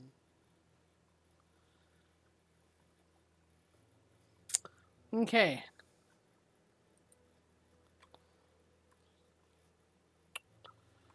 All right. Well, I would like you all to roll initiative. Alistair, due to your crab, you do not get disadvantage. Yay. I have a 10 total with disadvantage. Mm-hmm. Well, I rolled a 16 again, so I get to add +9 to it. Mm-hmm. 5, that's 25.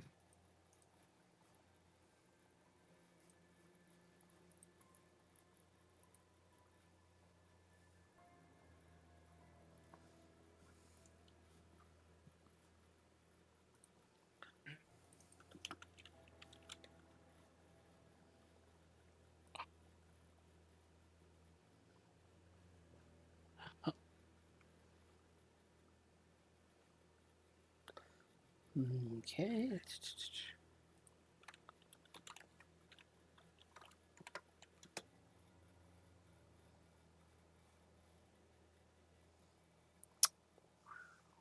Whale.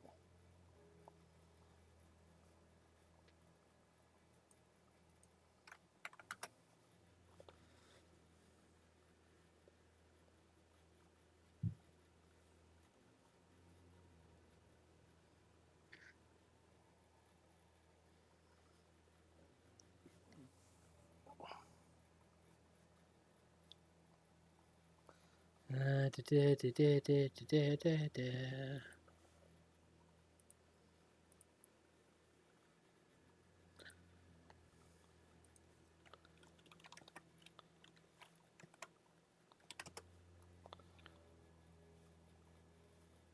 Holy shit. She is on point.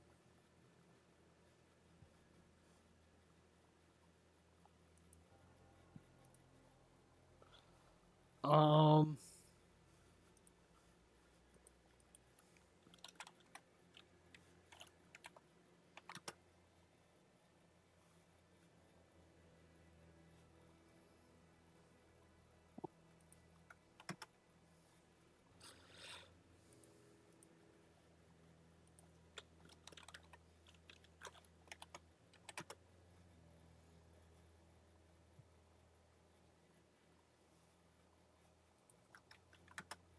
Okay.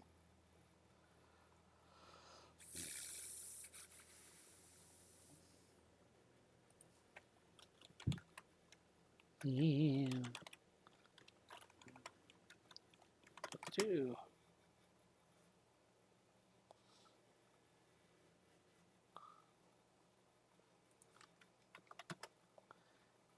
And finally.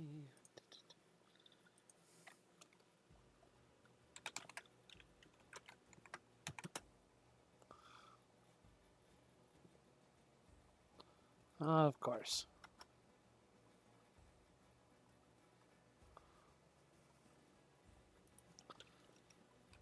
Icos. Okay.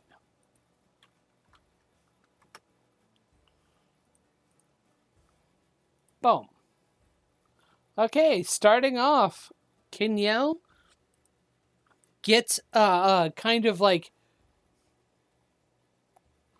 she is up and awake by this point, out of her trance. And she kind of son, you do notice as she raises a crossbow and goes, "There's something here." She doesn't seem to see it, but she is holding her action. Alistair, it is your turn. There's some dust on the ground, right? Because it's a dirty pathway and this and that. Yes. Okay. Alistair's going to crouch. And he is going to use Gust. Mm-hmm. And he is going to blow it down the pathway to see if the dirt hits anybody along the path. Okay. You bring forth and you kind of how do you cast Gust in the way that would disguise yourself from being a spellcaster? Basically, he's going to drop down, and he's going to look, and he's going to draw his sword, and he's going to go, just a quick, and put it back, just enough to make a wind gust up. So you do one of those quick flourishes that causes Yes. a gust of wind that pushes forth, and the wind pushes down the tunnel. You don't see anything contacted down the tunnel.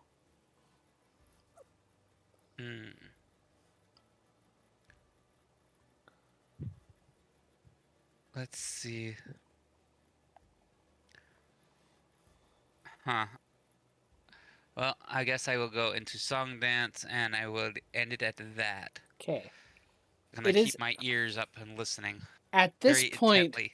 You hear the sounds of a spell being cast, and you suddenly see from the ceiling of this cavern, kind of crouching in the darkness, a Drider.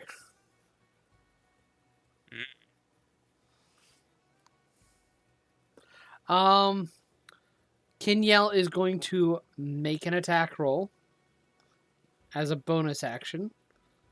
Unfortunately, she has disadvantage because she's technically within melee. Well, how high are the ceilings? The ceilings are about 10 feet up. So it's like a perfect 10-foot cylindrical tunnel.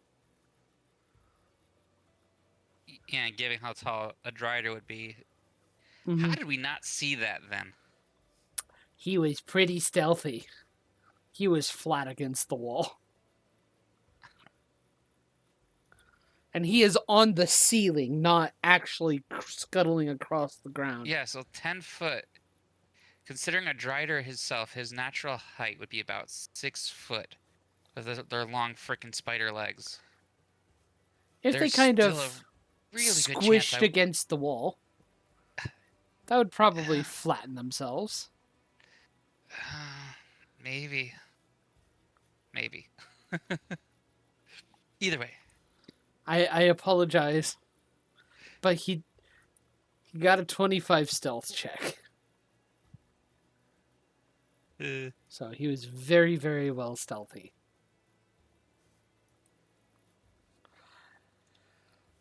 That's But fine. He's casting a spell. he is casting a spell. What is he casting? He is casting web. That is a 3rd level spell. Technically, it's a 2nd level spell, actually. I don't know who he's aiming at, but...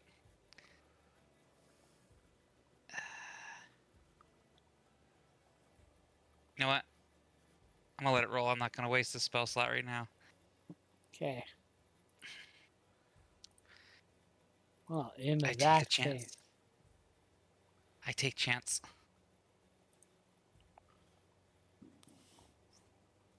Nope. This is the area he hits.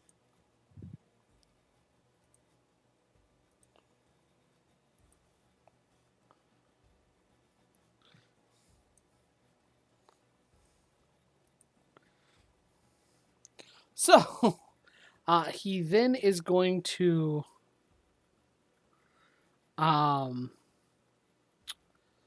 attack with his forelegs. Because this was his bonus action to cast magic. To hit Kinyel.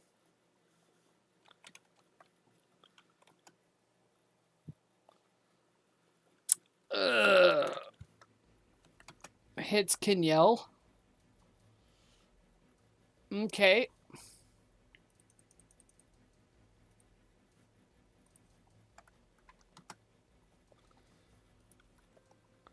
Hitting Kinyel more. Missing on the 2nd strike.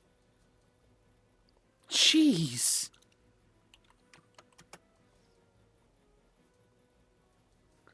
Just does not like Kinyel for some reason. And Kinyel is slightly bloodied.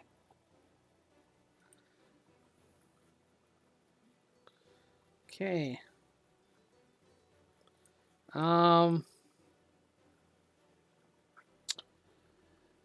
Cleve is going to need to make a saving throw at the start of his turn. And why is he making a saving throw? Because of web. The entire, tunnel becomes sticky and, filled with cobwebs.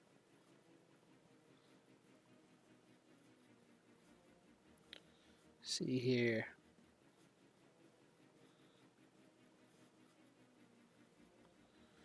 Yeah.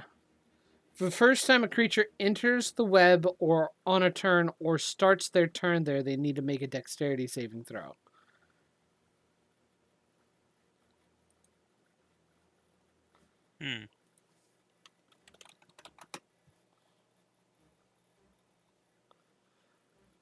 And I believe that fails. So he is restrained. by the web.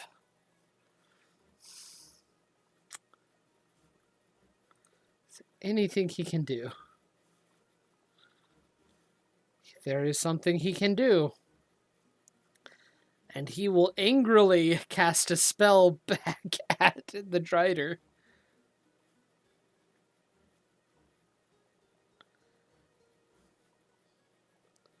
The Drider needs to make con save.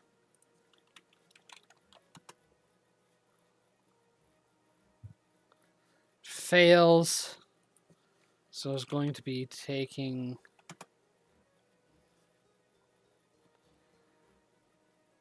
as Cleave casts Blight on this thing, instantly bloodying it. Son! Yes. Your turn. Make a dex save. Alrighty. I have pretty decent decks. God damn it. I normally have pretty decent decks. That's a 9. I rolled a 2. You are restrained. That's honestly not that important.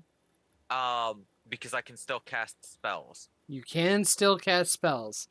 Any attack spells will be at disadvantage, though.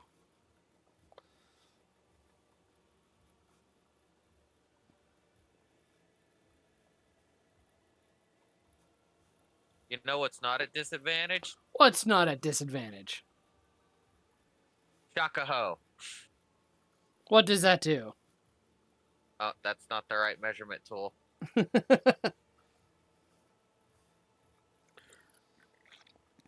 20-foot radius sphere Mm-hmm. at the center of the make a deck save. A target takes 6d8 force damage on a failed save. There's more to it, but I need to make the circle linger. He failed? Yeah, he failed.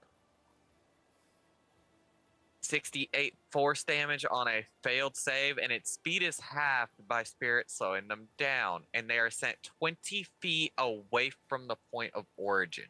Oh yeah, hang on. I need to adjust my circle.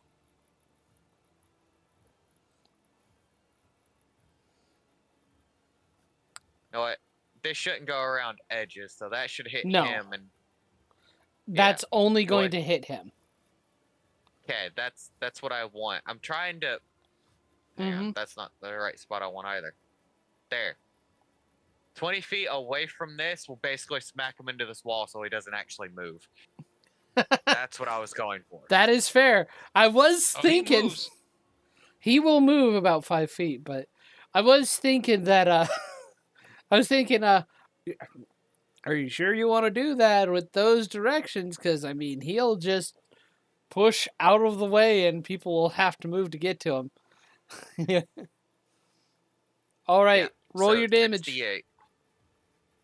3, 6. God damn it. 10. 11. God damn it. 14. Give me a high fucking number for the last one. Nope. 17 damage. Jeez. And 17 he moves force damage. here. The highest I rolled was a 4. Yeah, I noticed. Okay. Minus 6. Yeah, that's my turn. Okay. The goblins need to make dex saves.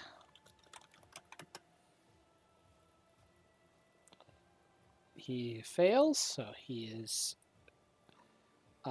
restrained. Also fails. Wait.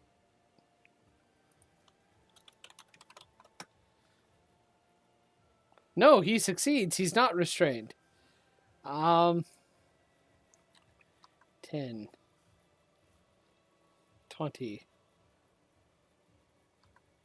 30. There. Gets out of the web. The one in the web is going to disadvantage shoot a bow.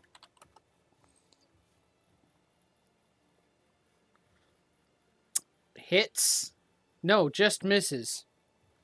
The one without disadvantage, well,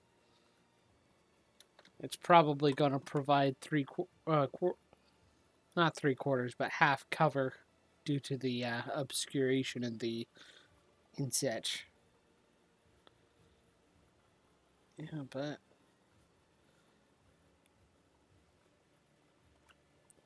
got a strike.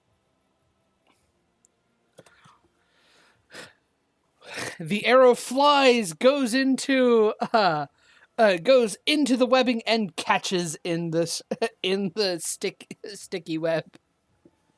It's like ah. He needs to make a dex save. He saves. Well, what does he do?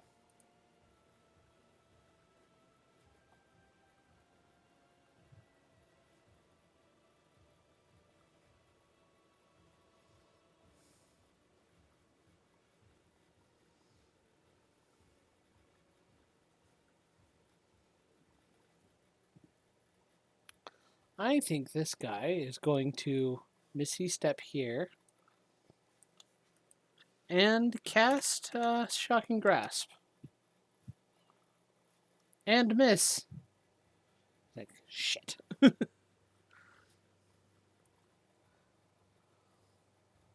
Now it's Ikos' turn, and he's going to also have to make a save. Let me double check what the web spell says. Yeah, it doesn't have like a...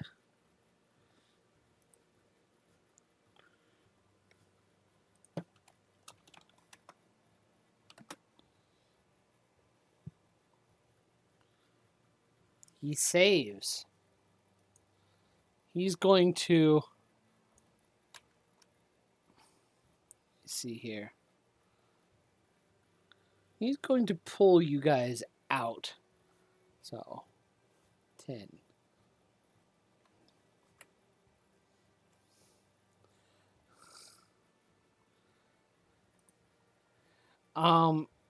Those... Thanks, buddy. Yeah. He's then going to constrict the Drider.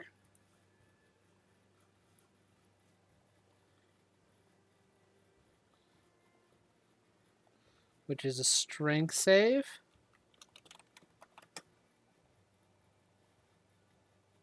Which fails.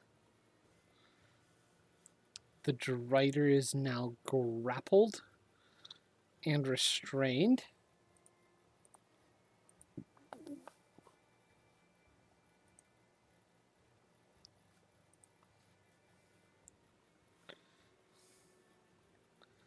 And takes...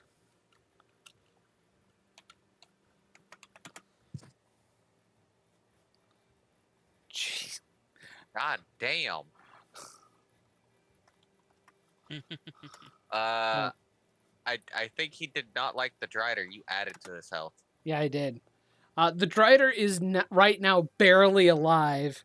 And Oh my god. I think Ikos is going to... Yeah, Ikos is going to finish this guy off.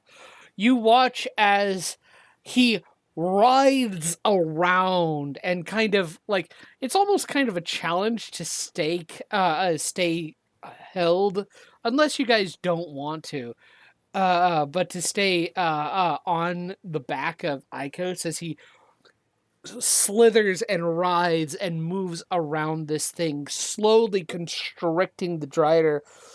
And as this thing is struggling now to try and get out, it raises its jaws, the the lightning arcing between its teeth before snapping and biting the drow upper portion of the Drider clean off and eating it. Drider don't taste as good. I imagine not. But yeah. The rest of your sleep goes on pretty peacefully. And that seems like a perfect place to end it. That was a good set. Hey, everybody. Thank you for making it this far at the very least. Just want to say, hey, if you want to support my channel, it would be awesome if you liked, subscribed, commented, all that fun stuff. If you want to add a little bit of extra support on there, go to my Ko-fi channel. The link will be in the description.